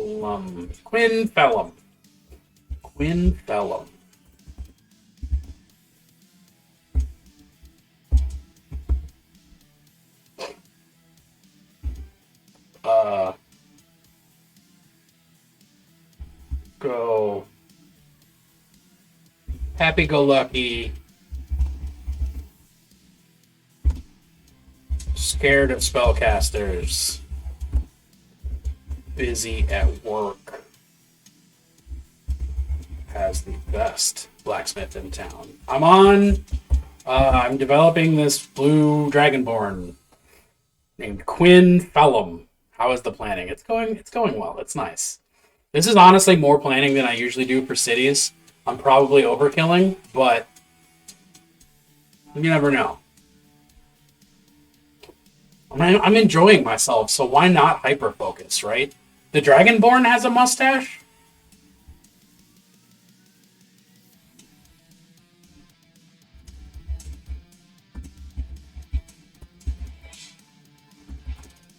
How does that work?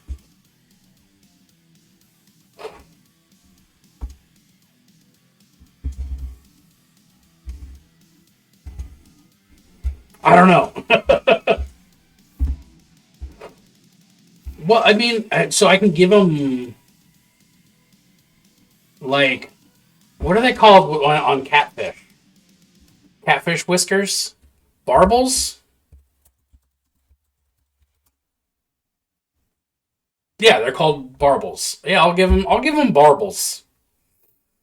That sounds good to me. I'm cool with that.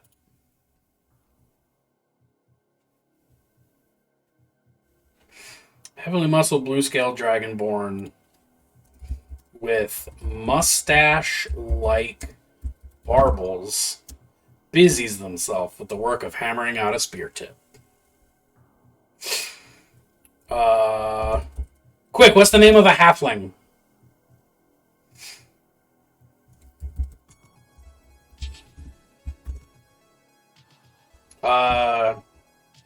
Like I'll randomize it if I gotta, or you can just give me the name of a halfling.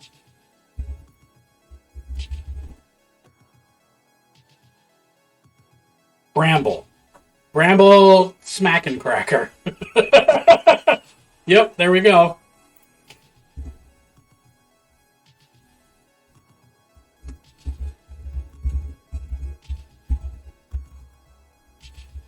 Bramble Smackin' Cracker.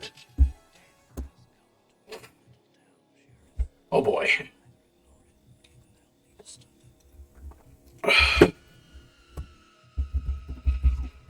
Can make basically any mundane arms or armor, but the wait list is absurd. The party can... Unless the party does a job.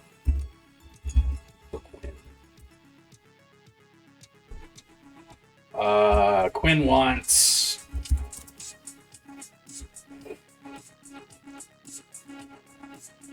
What does Quinn want?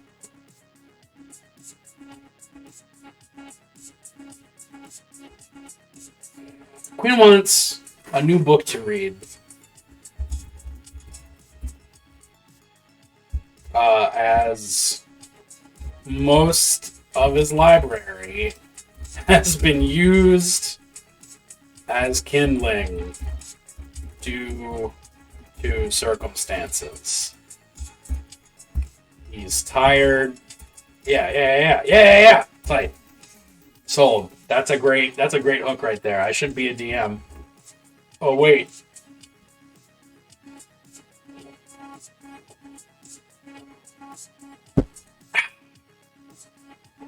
Bramble Smackin' Cracker is the best name I think I've ever come up with for D&D.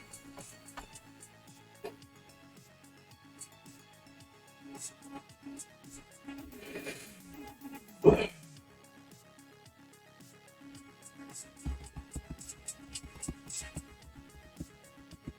think that's all I need for that shop, particularly. All right. Their ancestors did some wild shit. Their ancestors are anti-racist in the extreme because they're all smacking crackers.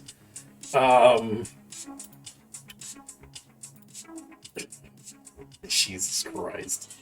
Bookstore. Let's go to a bookstore. St. Mayan's Vagrant. Okay, all right. That's a good name for a bookstore.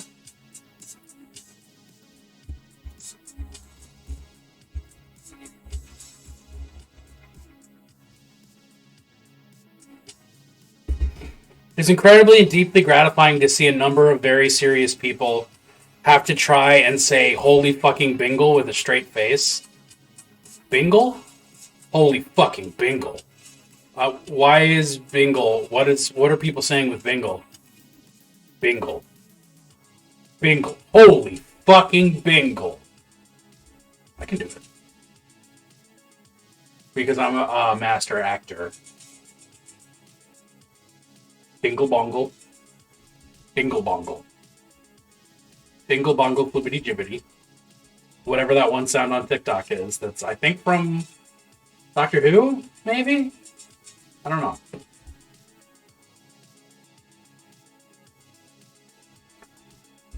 Bald, has a drippy nose and red cheeks, and doesn't have teeth. Maybe I'm going to make it just a really, really old elf. It's definitely David Tennant. Would you believe it has to do with the no-fly list being leaked? I would, actually, given that the way I found out about the no-fly list being leaked was by TikTok, showing a picture of the blog that it got leaked on. So yeah, I mean, that fucking tracks, honestly. That's the world we're in. Okay. Heard that the person who leaked it is a queer trans femme who has a poly fam of more femmes. Fuck yeah! I like everything about that sentence. That whole thing makes me happy. The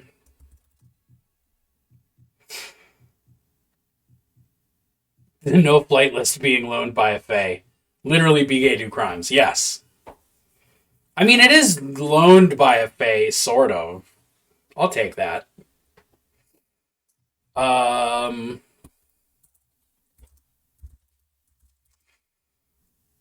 Is cramped, and there does not seem to be a single straight angle amongst the walls, shelves, or countertop. Everything leans uncomfortably.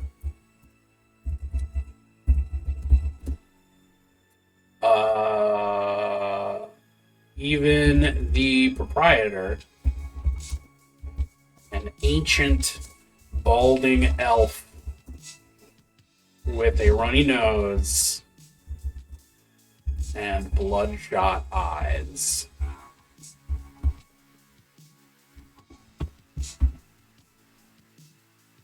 Who appears half asleep.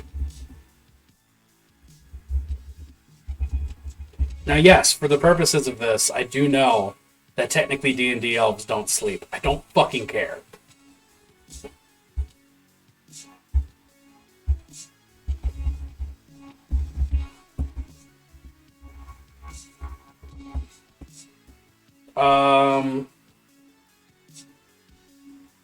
Let's just create a new human. Glim Willingham. Glim Streethus. Glim Streethus. From their Twitter, indicted hacktivist, security researcher, artist, mentally ill, NB, polyam, trans, lesbian, anarchist, kitten. Fuck yeah! Glim Fearsel. Ooh, Glim Fearsel. Okay, that's the one. Proprietor. Glim Fearsel.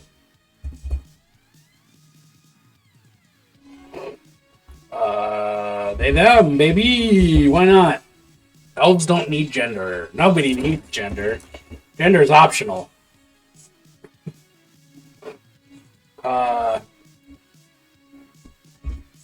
Tired.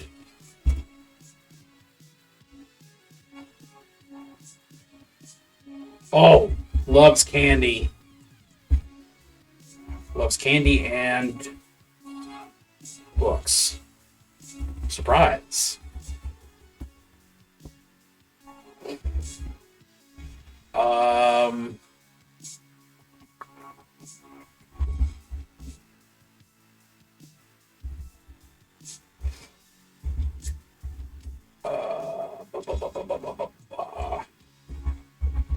All books on military tactics.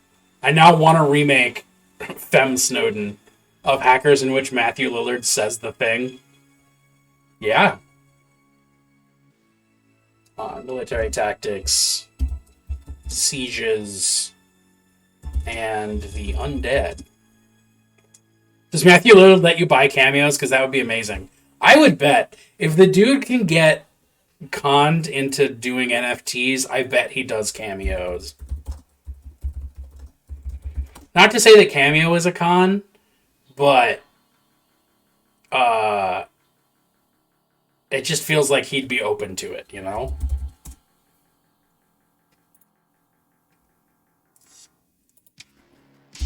Let me just see if I can find Matthew Lillard. How do I type Matthew Lillard?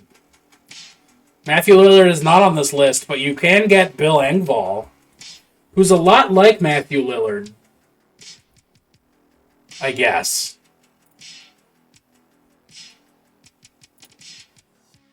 Don't forget the book on miming. The book on miming has not been checked out. It's definitely still there.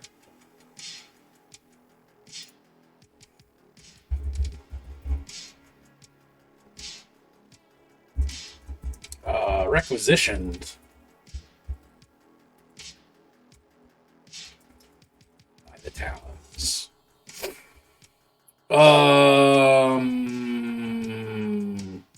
The prized possession of the store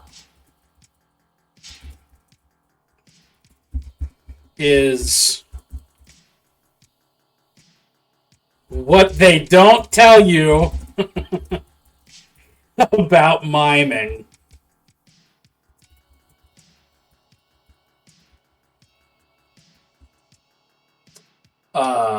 By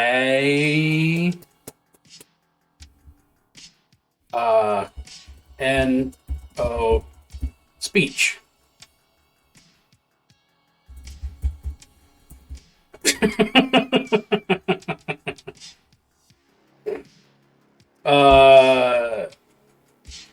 Is a first edition of What They Don't Tell You About Miming by N.O. Speech.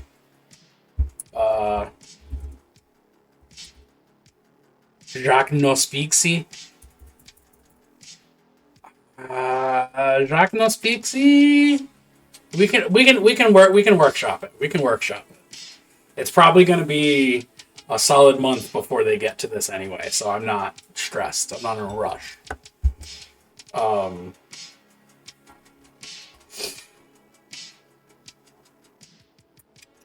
The shop is named for a parable about a pilgrim who wanders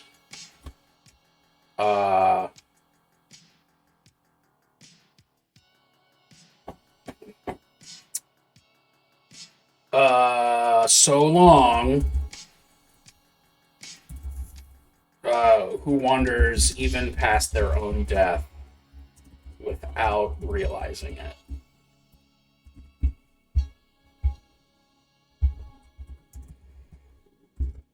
Whoa, did y'all just hear my fucking stomach? That was wild. All right. What's our next shop? Our next shop is a general store in New Licar. Let's go. General store. Oh, we're going to up the general store. Cost adjuster. Fucking 200%, baby. Hyen's Broken Bank Treasures of Dwarven Singularities. That is an annoying fucking name. We're going to have the maximum price be 500 gold. The Small Conservatory of Eric. Delg's Earth Treasures. What? I'll just call it Delg's. You know? Delg is a cool name.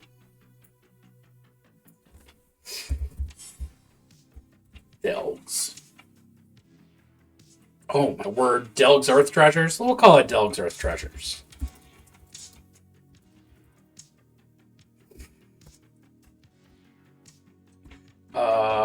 Proprietor. Wonder if someone that just finds trash and calls it Earth Treasures? I mean, that's basically what it's going to be. This is in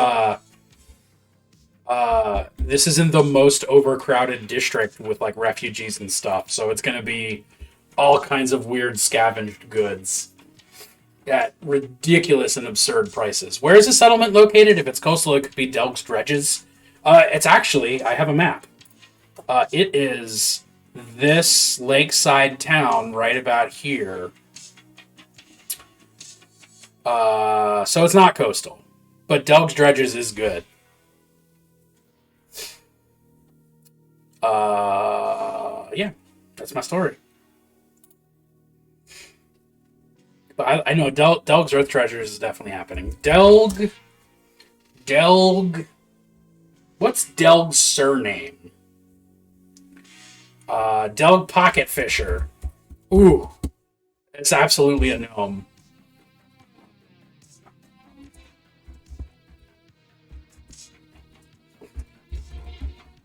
Some call these trash. I call them foolishly discarded. Delg Carp Coin. Ooh, Carp Coin's also good. Pocket Fisher, Carp Coin. Let's go Carp Coin. Carp Coin makes me happy.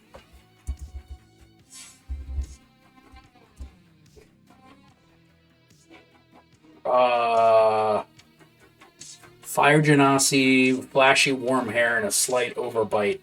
And can't remember their own name? That's kind of weird. No, they're a gnome. For sure.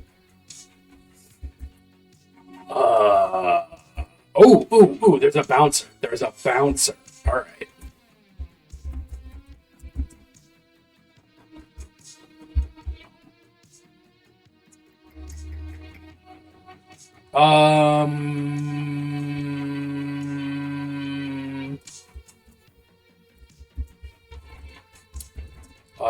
This shop is so... Oh, it's not italic. It's got to be italic. This general store is so overflowing with both customers and goods that it spills outwards under a canopy out front. A burly, scarred human keeps watch over the goods and patrons, over the products and patrons.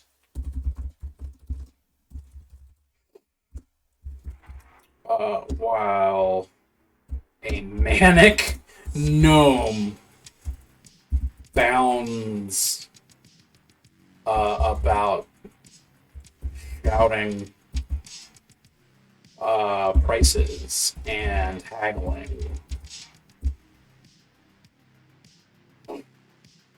A manic blonde gnome.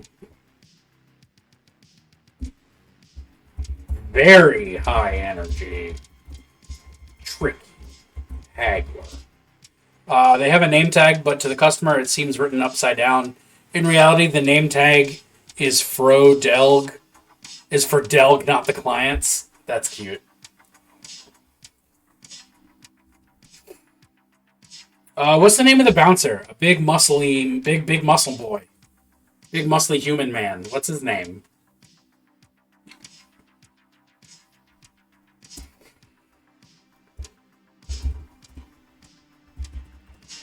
Any goods from the PHB? Bilf meat cake?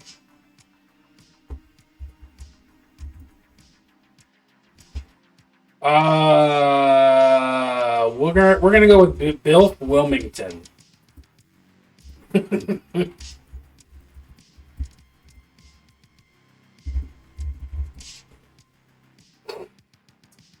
Any goods from PHB, but they are 10% more expensive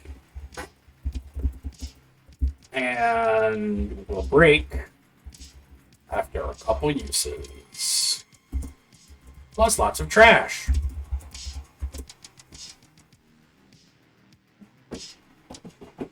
And may break. Well, let's say may break after a couple uses.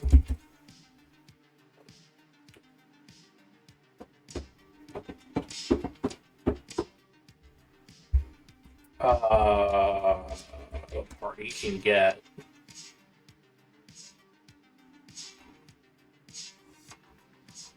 a discount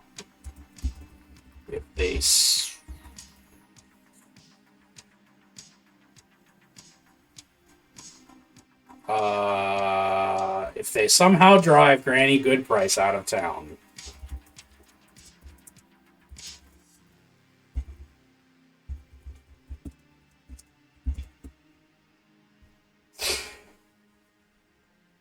Which they'll never be able to do because Granny is a wild, wild lady. Non-price spell components are actually cheaper here because you can buy them in bulk mystery bags. Yeah, they're like loot boxes, except it's all bat guano. Just bags and bags and bags of bat guano, a couple copper pieces, some copper wires, but mostly just bat guano.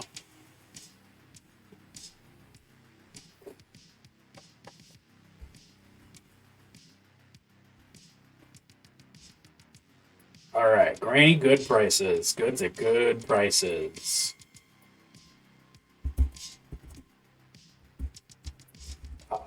Shop is unassuming from the outside.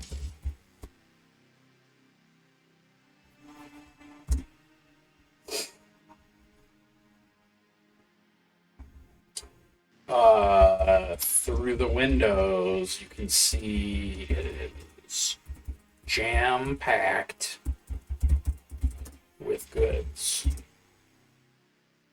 in... I was thinking like a Dollar General goodie bags, a bunch of shittily made discount, a Happy Meal toys, and a lunch bag for like $3. Yeah, I'm down with that. Also, love that goodie bags makes the fucking tombstone show up.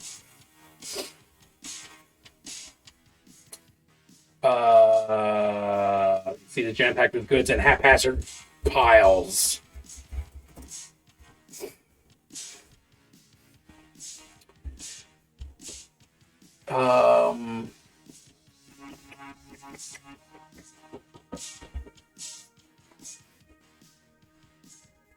A wooden sign hangs over the door. Granny Good Prices. Goods at good prices.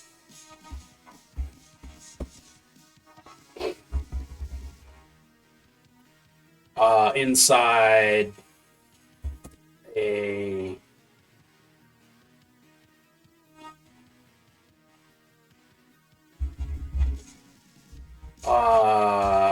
small child pesters a withered old woman. Granny's prices aren't good because she's a savvy business frau. Rather, she's 2 steps from senility and thinks putting onions on your belt is still in fashion. Actually, I fucking love that. She will have onions on her belt. Granny Goodprice is the only NPC that I plan to head for, I think, in this whole campaign. So far, at least. Or at least in this arc of the campaign. Granny Goodprice is a hag in disguise whose shop is a Baba Yaga hut that walks around and is going to follow the party through the different dread domains of Ravenloft. So that way they always have a store because it makes life easy, and they basically are dealing with Baba Yaga at all times, which makes me very happy.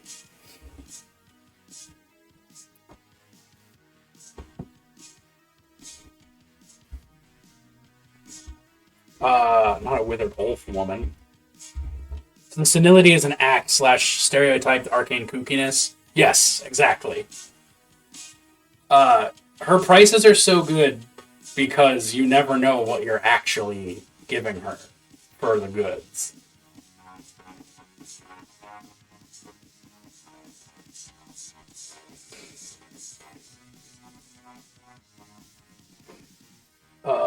A withered old woman who sweeps the floor, less removing dust and more just moving dust. Onions hang from her belt.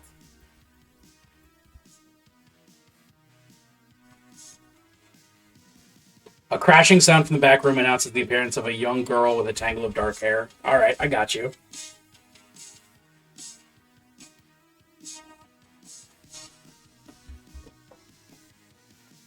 Onions hang from her belt, swaying with her movements.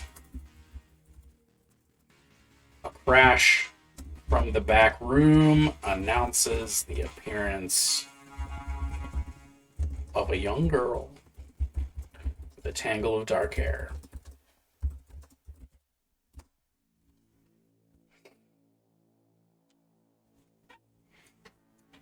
Hell yeah!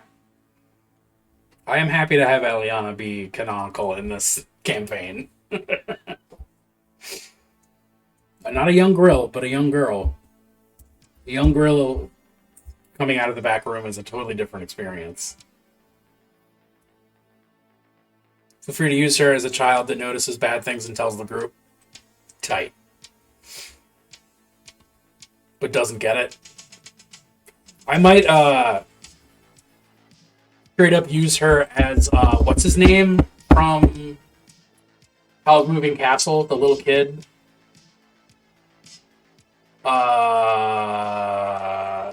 Who's Hal's assistant? What the fuck is his name? Gordon? Yeah, the little wizard kid.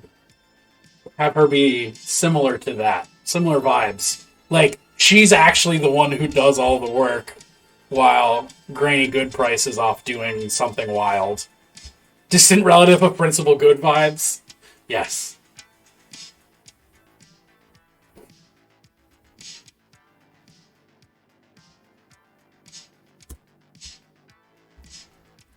Okay.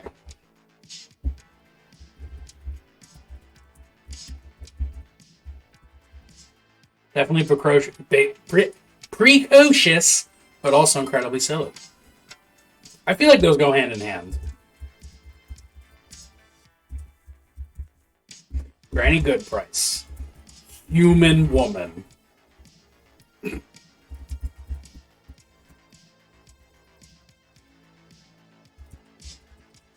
Actually, a hag. Friendly. Off kilter. Forgetful.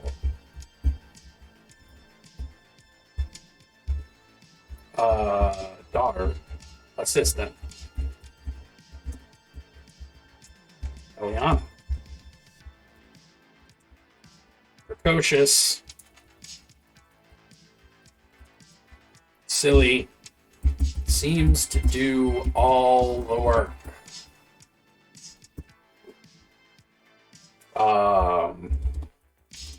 Anything from the PHP is available. Plus a limited list of magic items. See list of magic items.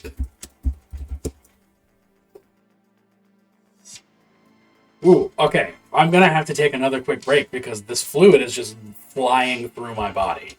I apologize for how often I'm stepping away, but I'll be right back.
See, the way you know that this is the authentic Bennett Preps for D&D experience is that I am drinking so much coffee that I'm like, oh, I gotta get up every 20 minutes, if that.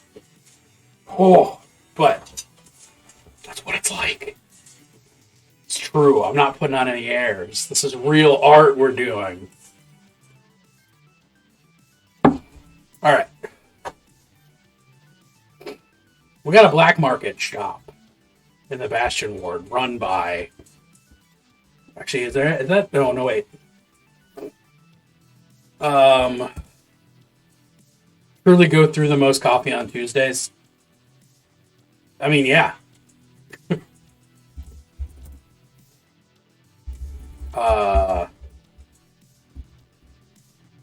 Shop is mobile.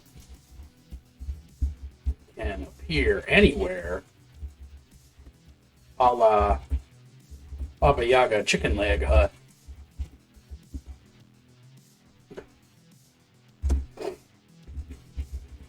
The party didn't know that yet.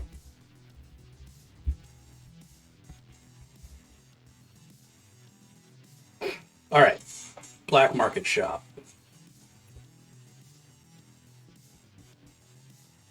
So here's the thing. I want this available to the players, but right near the Bastion Ward. So maybe that little building right there.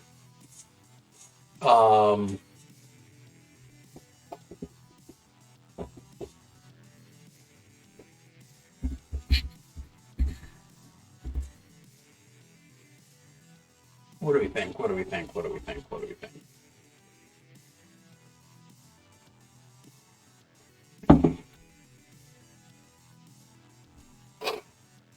I'm just going to call it the Black Market. Because it's not going to have a fancy name.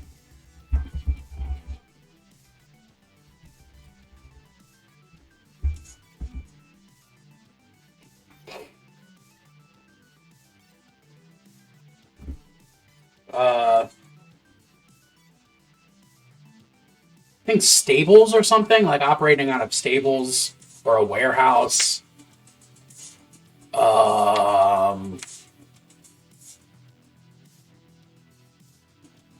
Just like a residential home. Oh, yeah, just like a residential home. Boom. A house right on the border. Wait, did I give it real ass city walls? I did. Okay. A house right against the crumbling stone wall between the Bastion Ward and New Lakar.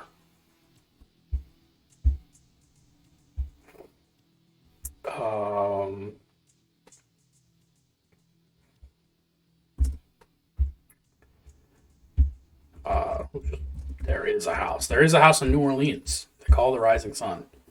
There's a house right against the crumbling stone wall between the Bastion Ward and New Lakar. All the windows are boarded shut, save one in which a single candle can be seen.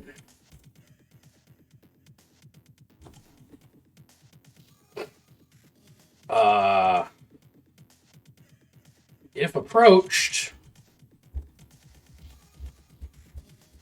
a corrupt voice asks, of course I'm going to do a Resident Evil 4 reference. Got lots of nice things on sale, stranger. What are you buying? I'm specifically doing Resident Evil 4 merchant voice, please. Drew will appreciate that.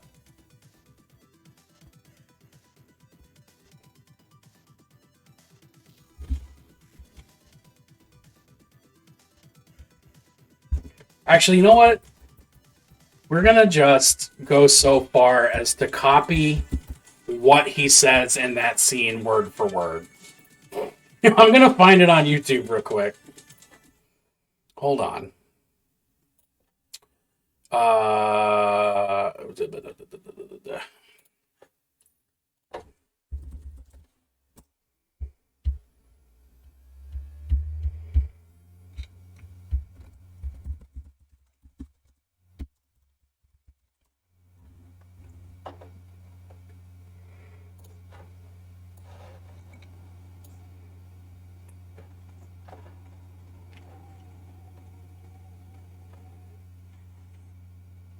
Over here, stranger.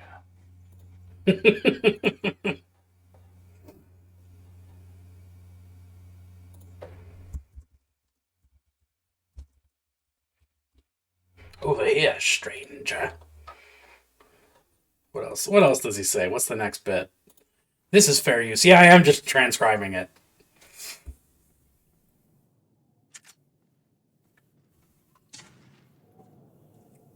Want to buy a funnel cake? Yeah. It's the people. We can skip that.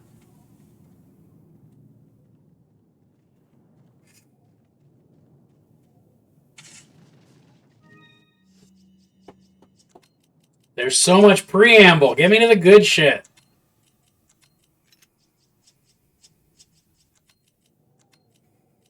Also, your inventory management is fucking shameful.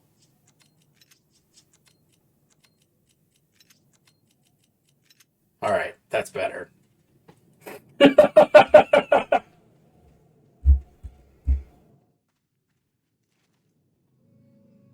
something that might interest you. It's a line from a Hearthstone card, the Undercity Huckster. Got something that might interest you.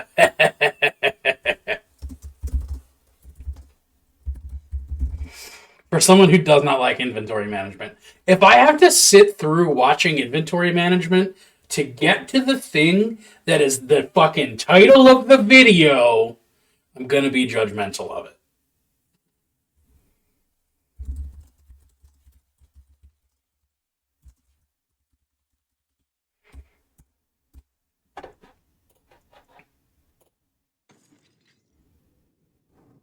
Got a selection of good things on sale, stranger.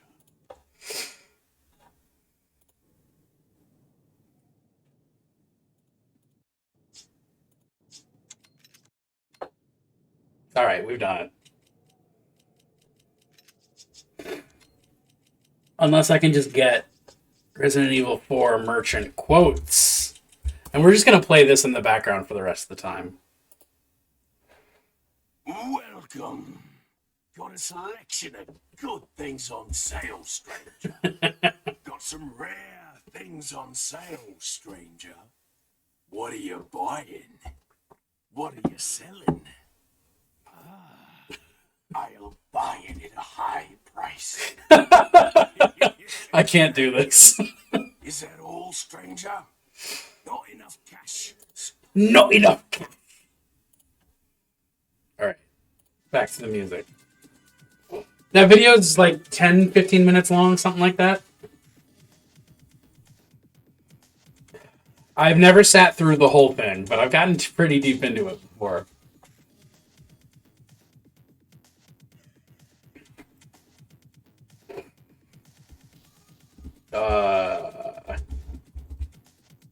The speaker cannot be seen, but the window is open.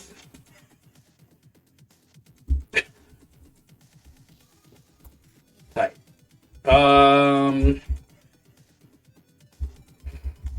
Willing to trade nearly anything for nearly anything.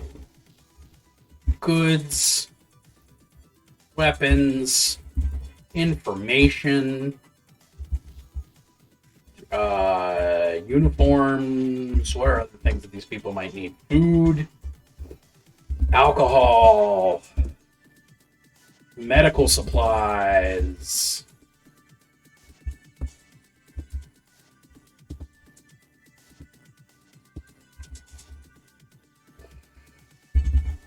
Actually, yeah. All right.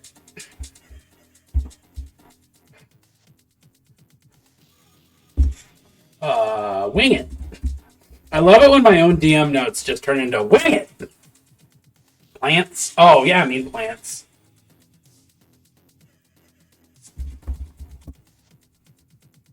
To quote Bellathor, I'd buy or sell anything. I'd sell my sister if I had one.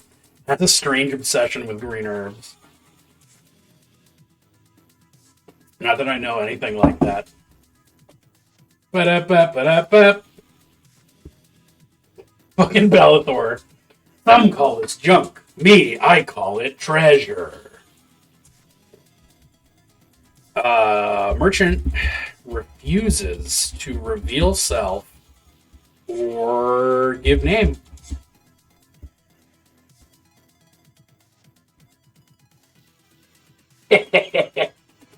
Oh, I'm gonna have so much fun with that.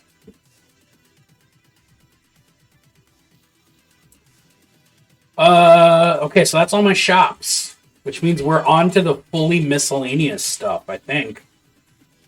Right? Point of interest, landmark. Point of interest, landmark. Point of interest, landmark. Okay, cool. Merchant's actually 2 kobolds in a trench. They're never going to visit any of these shops. No, they're not. Well, it's a soldier. It's a soldier. It might be a soldier that's 2 kobolds in a trench coat. Which is also literally a thing in Rime of the Frost Maiden. There's an encounter that is, you meet a suspicious person, and it's 3 kobolds in a trench coat. Yes, I can and will be using all of these elsewhere. Even if it's just to play this campaign another time, you know? Because I feel like the Risen Heist crew would really enjoy this Scooby-Doo ass horror campaign.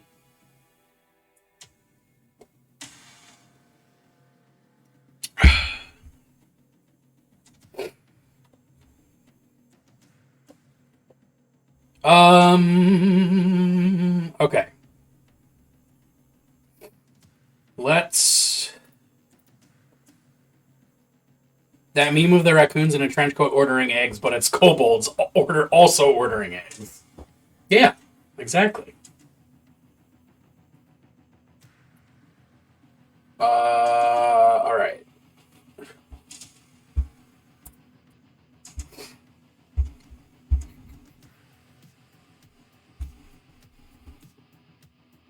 I guess let's do general... Let's zoom out for a second and do just short little blurbs about each neighborhood, right? And about the city overall. My motivation to do work is quickly evaporating. Well, it's towards the end of the day. It kind of looks like I'm running when I do this, right?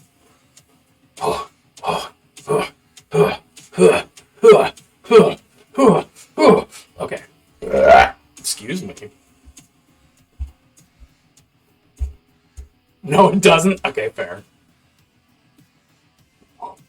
But even with the bounce, like... I'm acting.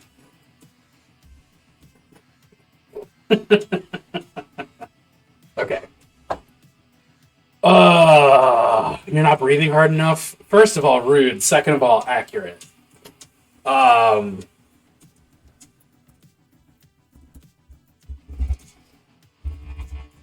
The walls of the city loom.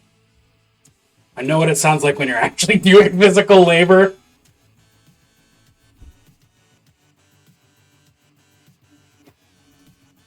No comment.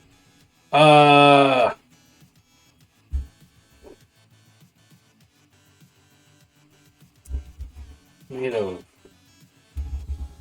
regular... No, fuck that.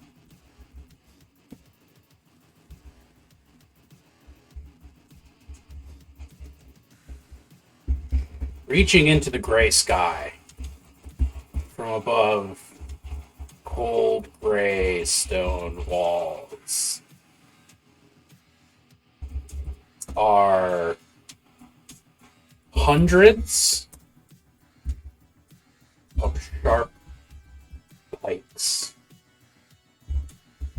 most.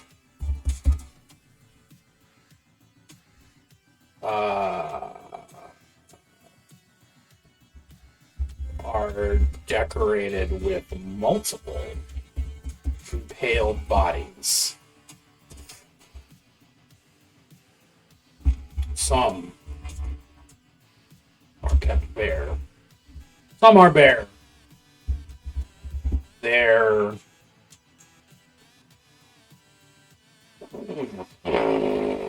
adornments apparently too rotten to stay aloft. All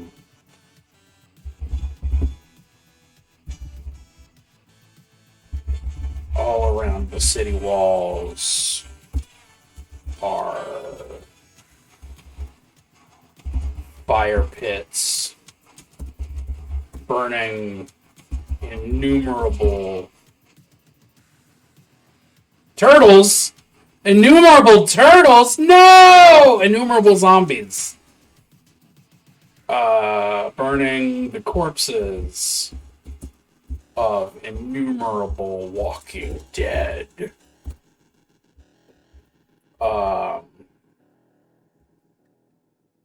Red-clad soldiers oversee the mud and blood spattered peasants doing the dirty work.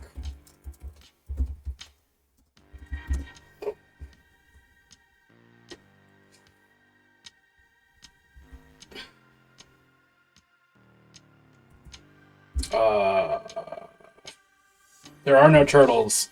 There are turtles, specifically zombified turtles. I'm more open to zombie turtles than I am burning the corpses of turtles. That feels bad. Actually, you know what? Let's...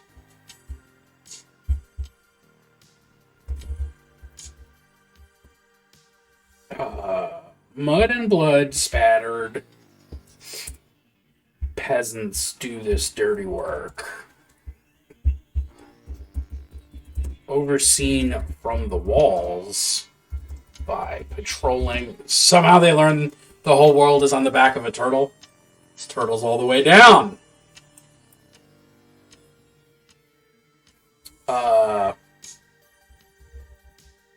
Overseen from the walls by patrolling soldiers in red uniforms. They wear long crimson coats emblazoned with a falcon. Mud and blood covered peasants overseen from the walls by piss and cum covered guards.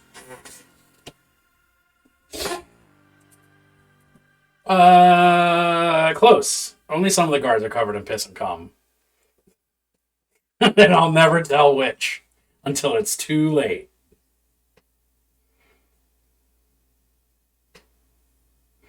What is the symbol on the map? Where is the map? Give me this map. What's that symbol? It's a falcon bearing a sword. Seems good to me. Ravenloft is a dimension-traveling turtle that breathes mist. Go on, I'm intrigued.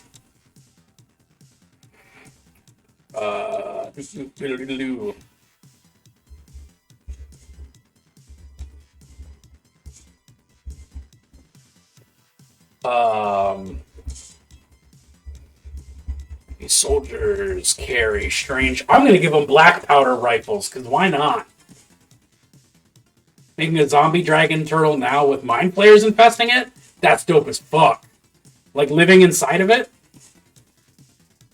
That's so cool. I can think of many reasons why not. Bobicus, you got a point. But counterpoint, what could go wrong? One of my PCs just immediately blowing their faces off. How great would that be? Like,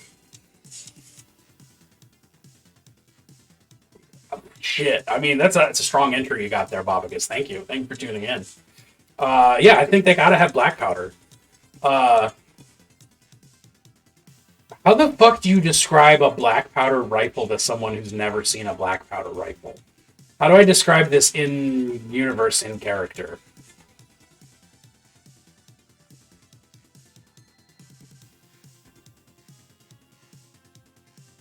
A dope idea involving a dragon turtle that I may or may not have already pitched the campaign it happens in. I really hope they don't have someone that does fire spells. Smelled smoky. If you don't use the word boomstick, I will be disappointed. If I don't use the word boomstick, one of my players is going to. Manual wand of destruction. No, I mean, like, how do you describe a rifle? It's like a length of wood with a metal tube in it and a mechanism. I guess we can just describe that as a wand that looks like that, right? Yeah. Soldiers carry strange staves. They're staves. Angry broom. A weapon made of wood with a strange metal shaping around it. Yeah. Carries strange staves made of both wood and metal. With rivets and bands, their hands trained on an awkward bump near one end. Actually, yeah. Strange staves made of both wood and metal, held together with rivets and bands. Love it.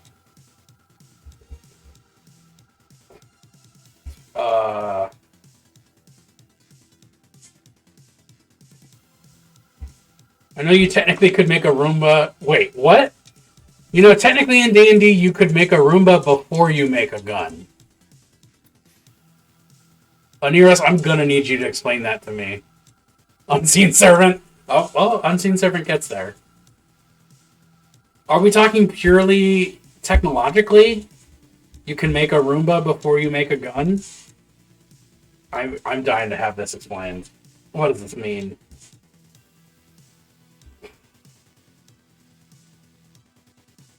Animated item. Oh, fucking fair. Yeah, that's really easy. Give your homunculus a bag of holding.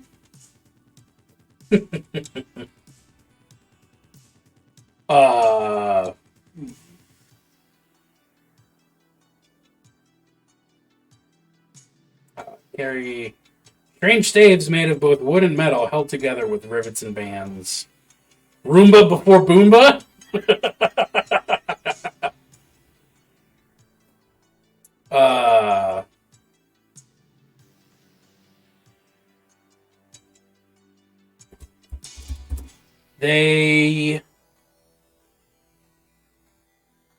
Yeah, I don't know. Crimson coats emblazoned with a falcon carrying a sword. These soldiers carry strange staves made of both wood and metal, held together with rivets and bands. With more traditional weaponry sheathed at their hips. Thought about describing anachronous items from both your love of Lemony Snicket and Kato's primary arm. Totally legit. Yeah.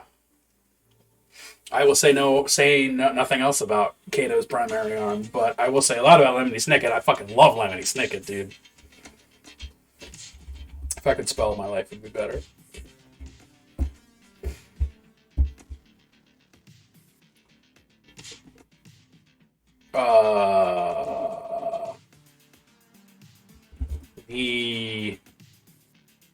You have the very deadly viper.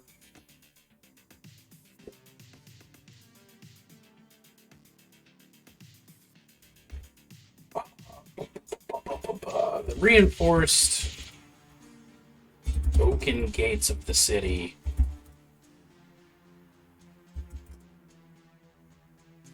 are only open wide enough. The massive reinforced oaken gates of the city are only open wide enough. Also, Does tongues work on snakes? They're not guns, they're voluminous firing devices. Tongues... Well, no, because snakes don't... It would have to be speak with animals, not tongues. Because tongues assumes... No, tongues is just... Stuttering is fun. Tongues is just hearing things, right? Yeah, understand any spoken language it hears. By my understanding as a mostly DM, snakes are animals. They don't speak a language. They speak animal. And therefore you would need to speak with animals or a similar effect rather than tongues. Although I'm thinking that might have been a joke that I took too literally.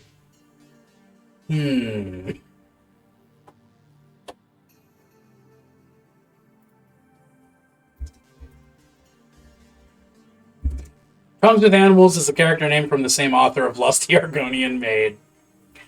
Woof. But yes.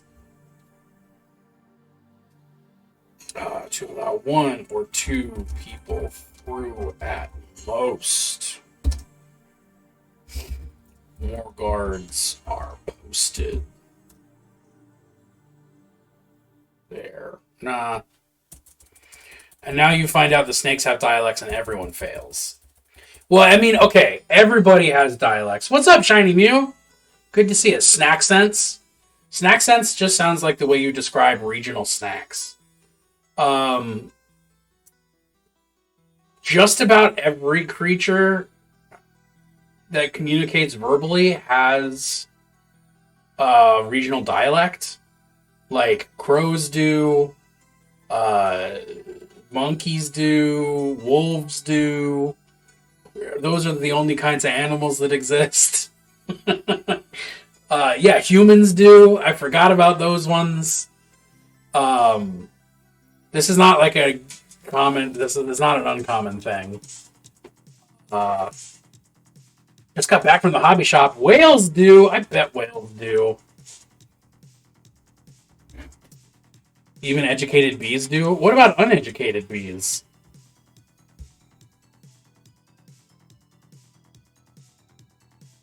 I'm trying to make a barbarian joke, and I'm having a hard time getting there.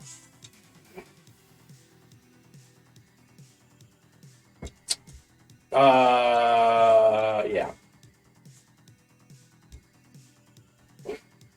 A cadre of guards. Checks. Everyone who exits, who enters or exits.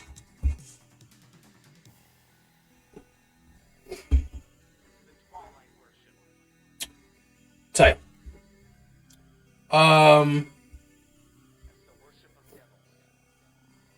Games Workshop hasn't been restocking stores lately. There's supply chain issues.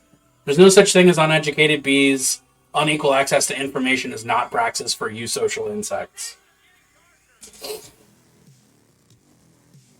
I want to argue that, but I can't argue that.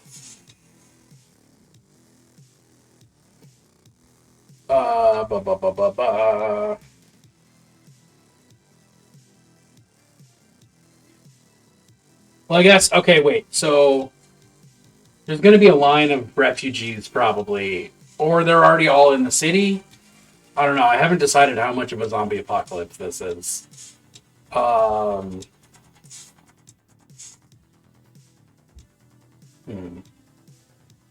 Games Workshop? More like Games Workstop.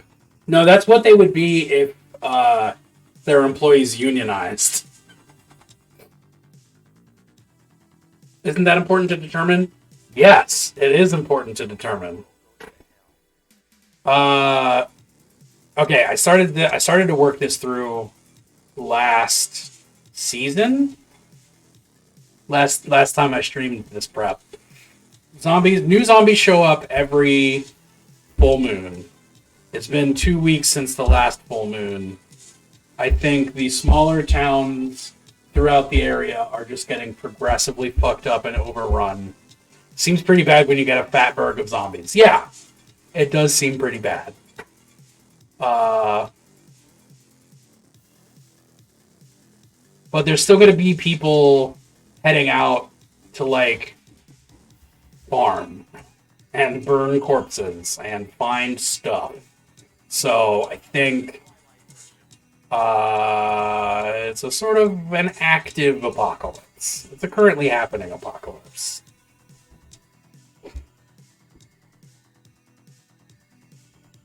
Cadre Guards checks everyone who enters and exits,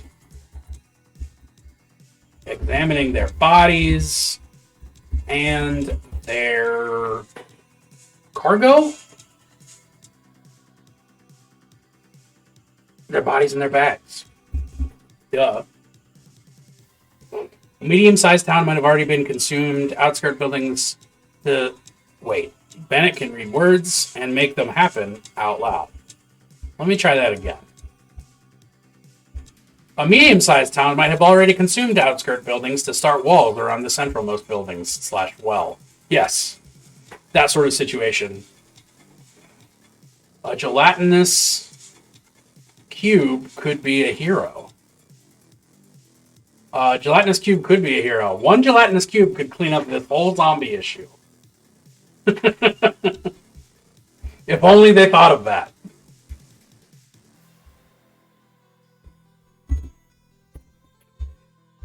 Okay. All hail the cube. Hypercube. Cube 2, Hypercube. Let's start with Old Lacar because that's going to be the first place that my PCs go. Just didn't have enough Jello packets. Infected grain, infected grain, infected grain. Well, I haven't yet decided if zombies are contagious or if there's just a ton of them.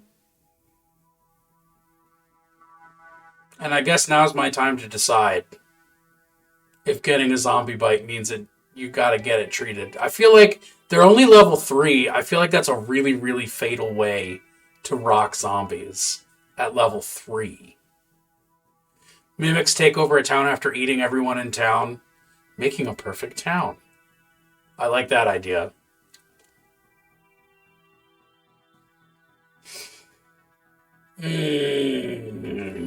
Let me see if this here book about Ravenloft has any suggestions for zombie apocalypses. Because that's kind of... I feel like that's a thing that they should have, you know?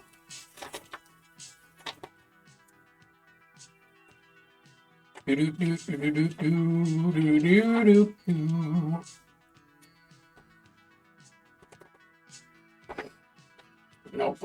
It's definitely not there. Zombie. Is it in the bestiary section? I'm pretty sure I remember something about that. Unspeakable horrors. Zombies. Zombie apocalypses. Among the types of horrors detailed in Chapter 2. Well,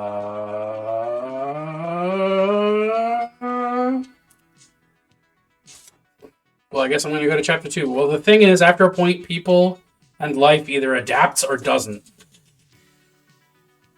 Well, so even more of the take, though, is that because this is a magical hell realm,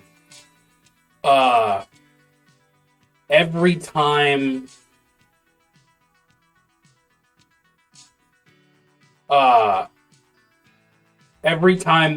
the zombie apocalypse actually fully happens, time resets. Because that's the way it works in Barovia. Like, every time you actually defeat Strahd, time just resets when you leave. So, because it's a magical hell dimension. Like, it's the best kind of hell dimension. A magical hell dimension. So, I don't think it needs to be sustainable. Because, like, it's gonna end. Infectious zombie bites should be less dangerous at lower levels. I only have a chance of needing to roll a save versus infection, but later levels, rolls happen with every bite. Barovia problems, not so bad. If you insist. Where is the stuff that talks about a zombie apocalypse?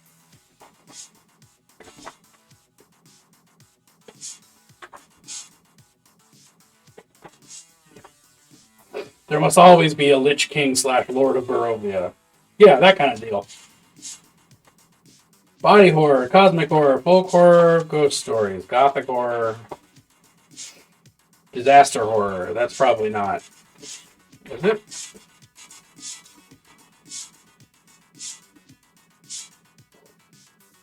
But. Strahd is pretty friendly, though. I mean, kind of. Okay, so surprise. No useful information in the vein that I'm looking for, so I have to actually make something up. Awful.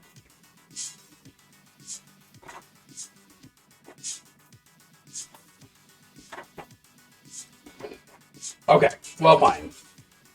At least until he gets in the mood. Isn't he always in a mood? Isn't that the point?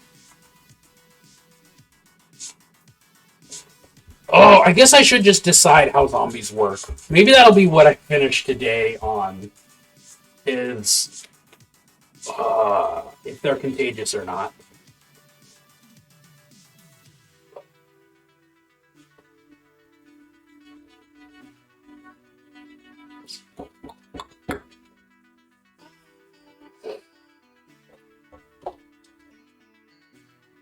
All right. The rules about zombies.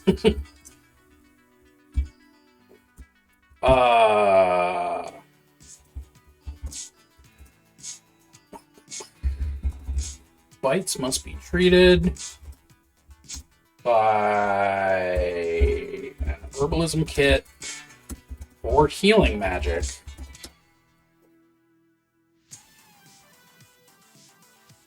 Within a day before the bite becomes infected.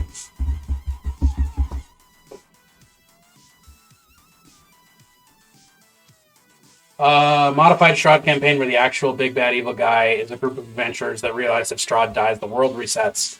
So they've become his top bodyguards under the delusion that the realm being oppressed but functional is better than oppressed but cyclical.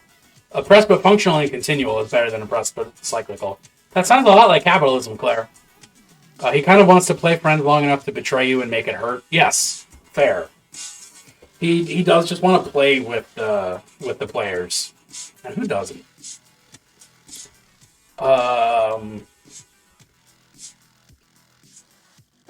Within a day, yeah, I'll give him a day.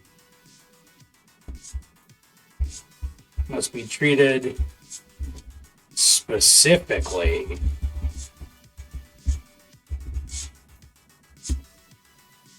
by an herbalism kit plus medicine check.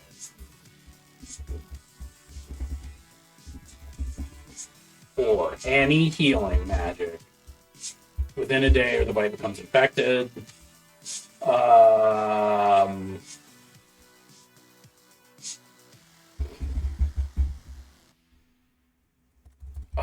Infected bites mean... Isn't there... I don't know where I'm looking. The Dungeon Master's Guide has diseases in it.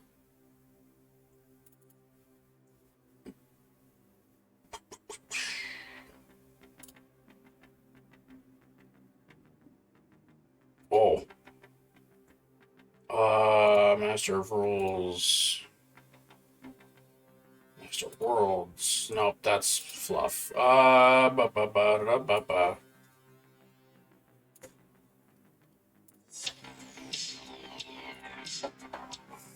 You see, to treat the bite as 10 plus damage of the bite. In a homebrew Ravenloft campaign, we found the Big Bad's closet. He stole a friendship bracelet, so we're stealing all his clothes and makeup and showing up to the final battle goth style. I like that.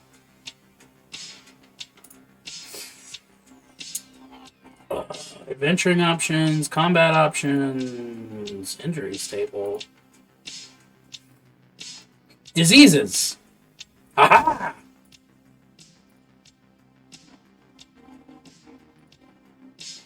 I've never been so excited about diseases. I love the idea of the party rocking up goth style. That's awesome. Sample diseases. Cackle fever. Sewer plague. Let's look at sewer plague. That feels more relevant. Sight rot? Oh god. When a humanoid creature is bitten by a creature that carries the disease, or when it comes into contact with filth or offal contaminated by the disease, the creature must succeed on a DC 11 con save or become infected. It takes 1d4 days for sewer plague symptoms to manifest in an infected creature. Symptoms include fatigue and cramps. The infected creature suffers 1 level of exhaustion and regains only half the normal hit points, and no hit points from a long rest. At the end of each long rest, the infected creature makes a con saving throw. On a failed save, the creature gains a level of exhaustion. On a successful save, the exhaustion reduces by 1. If a successful saving throw reduces the creature's level of exhaustion to below 1, the creature recovers. Alright. I actually kind of like just stealing that and making it harder to recover from, because it's the fucking zombie plague, right?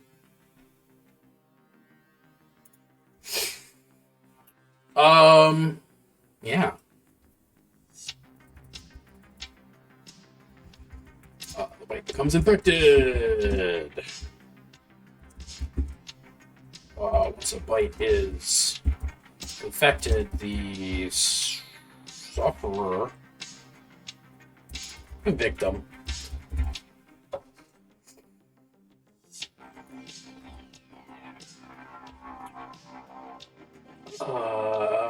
takes a... Is all death final? We haven't gotten to that point yet. For NPCs, no. It's one of those weird Ravenloft quirks that, like, explicitly most of the people kind of just come back with a little bit less soul every time. But for PCs who are not from Ravenloft and do have souls, I haven't worried about it yet because nobody's died. Gonna change that, though.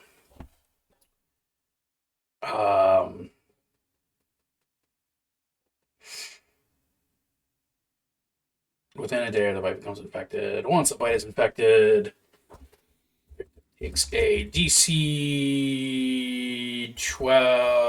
11 con save.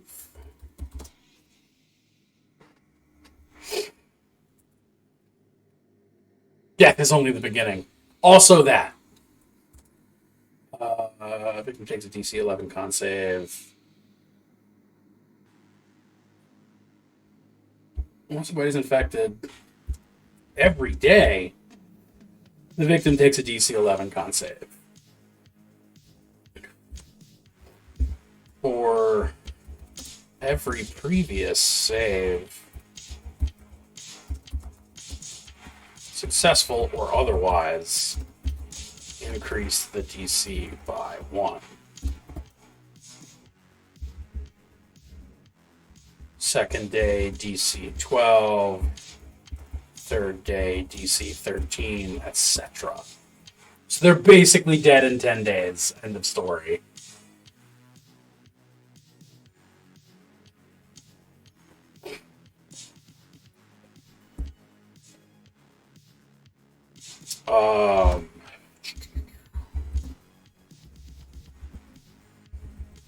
On a success, the disease does not worsen. Death is a stale sandwich offered to the people each day. If they refuse it, it only grows more stale. God, that's fucking depressing. It reminds me a lot of... what was that movie? Wrist Cutters, a love story? That supposes that the afterlife, if you kill yourself, is just a more boring version... Just a slightly more terrible and more boring version of the life you just had.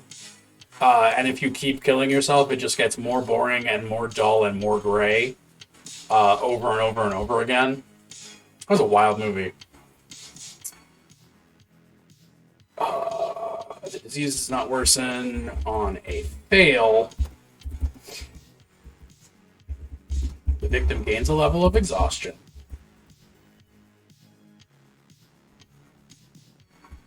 And what else?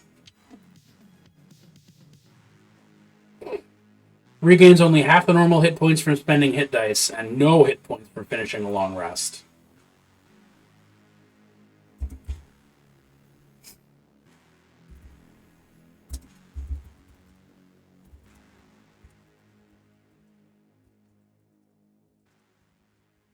Spending hit dice, and no HP from a long rest.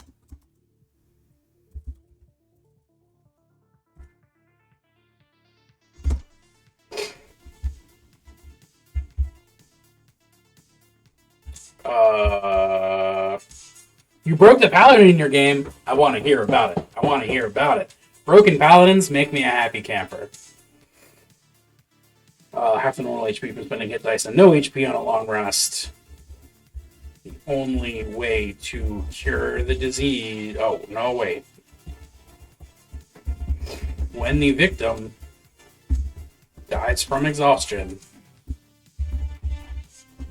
or if they die for any other reason while infected, they rise as a zombie.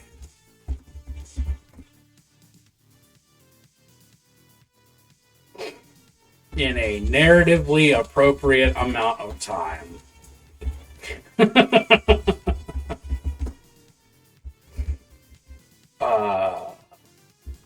The only way to rid yourself of the disease is healing magic or whatever MacGuffin I come up with.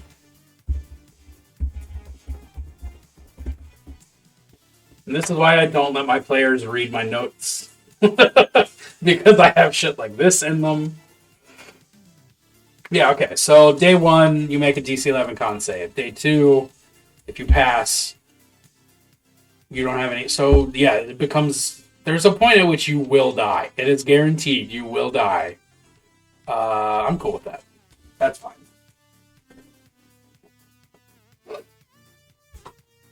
Oh... Yeah, there you go. That's the final countdown. You know? I want to hear about this paladin and then I want to raid out. Because that's how life works sometimes. Isn't it? It is the Goosebumps cover. Fuck yeah.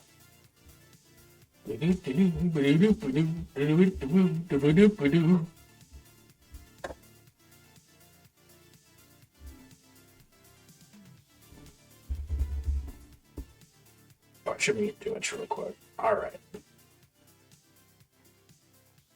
The paladin was getting cocky and yelling about evil needing to die while kicking in a hag's door. So your wizard tells him we'll have words. During the night, he slips one of his memories into his head. One of the wizard's memories into the paladin's head. What's the memory?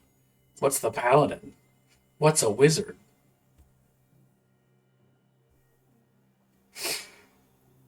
The memory is of an unjust act carried out by good people. Oof.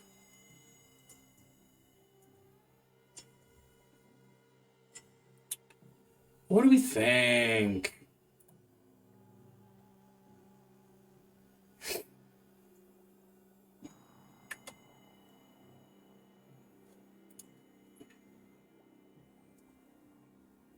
I like that. That's very similar to what I did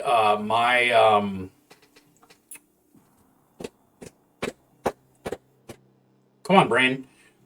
In the last campaign, in another campaign I ran, one of my players was playing a cleric and was like, "Oh, I really want to have a crisis of faith." So he woke up paranoid. Fuck.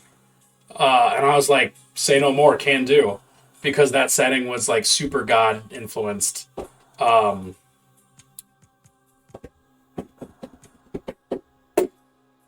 am I at? Oh, yeah, so one of my players was a cleric who wanted to have a crisis of faith, like, as part of his character arc. So I just had I had his I more or less had his god go crazy. He reached for his weapon, and when he woke up, making your wizard laugh and spent hours staring at the fire. Fucking hell. That is a unhappy paladin.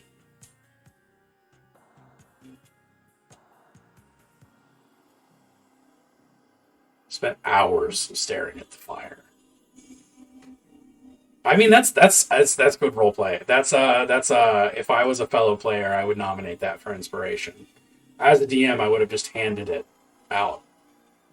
Um, yeah. So like there's a lot. There's more to it to actually explain it. Like the setting, the gods are influenced by what their believers think they are and do. So like if a god of peace has a lot of believers who like want to go fight about stuff, then that god is going to become more warlike and like change slightly. So one of the head priests of this god was always a xenophobic piece of shit, just a real racist dickhead. It was very like close the borders. I only care about us dwarves type of dude. So he uh, basically faked an assassination attempt to impose martial law on the city, which made everybody fearful and warlike and xenophobic. So that's how the god became. So when my player's cleric rolls back up to town and is like, "Hey God, I'm back here to say hi and make sure things are okay," uh, things are not okay. It was like a fucking fascist dictatorship, uh, and okayed by the god basically, and he had a big old crisis, and then they resolved it. Uh, by they had a discussion with the god. They fought the god a little bit, um, and then they basically tricked the douchebag into revealing that he was responsible for the whole situation, and the god just fucking immolated him,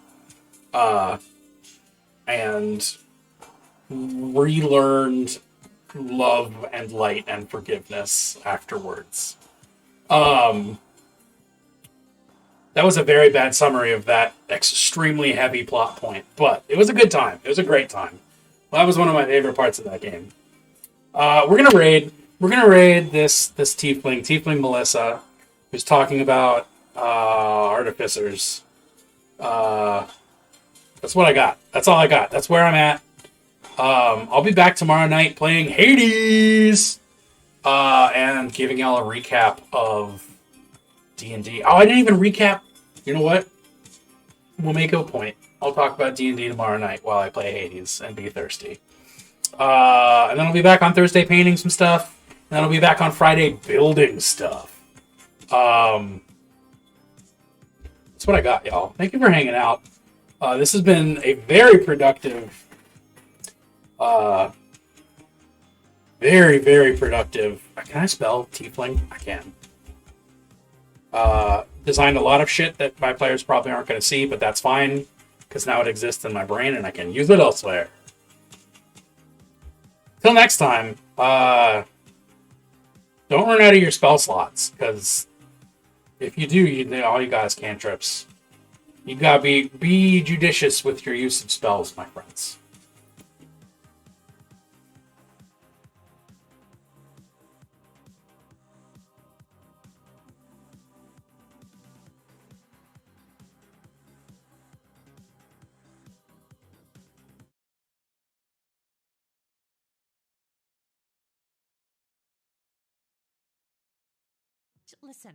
Listen. We're gonna move past from that.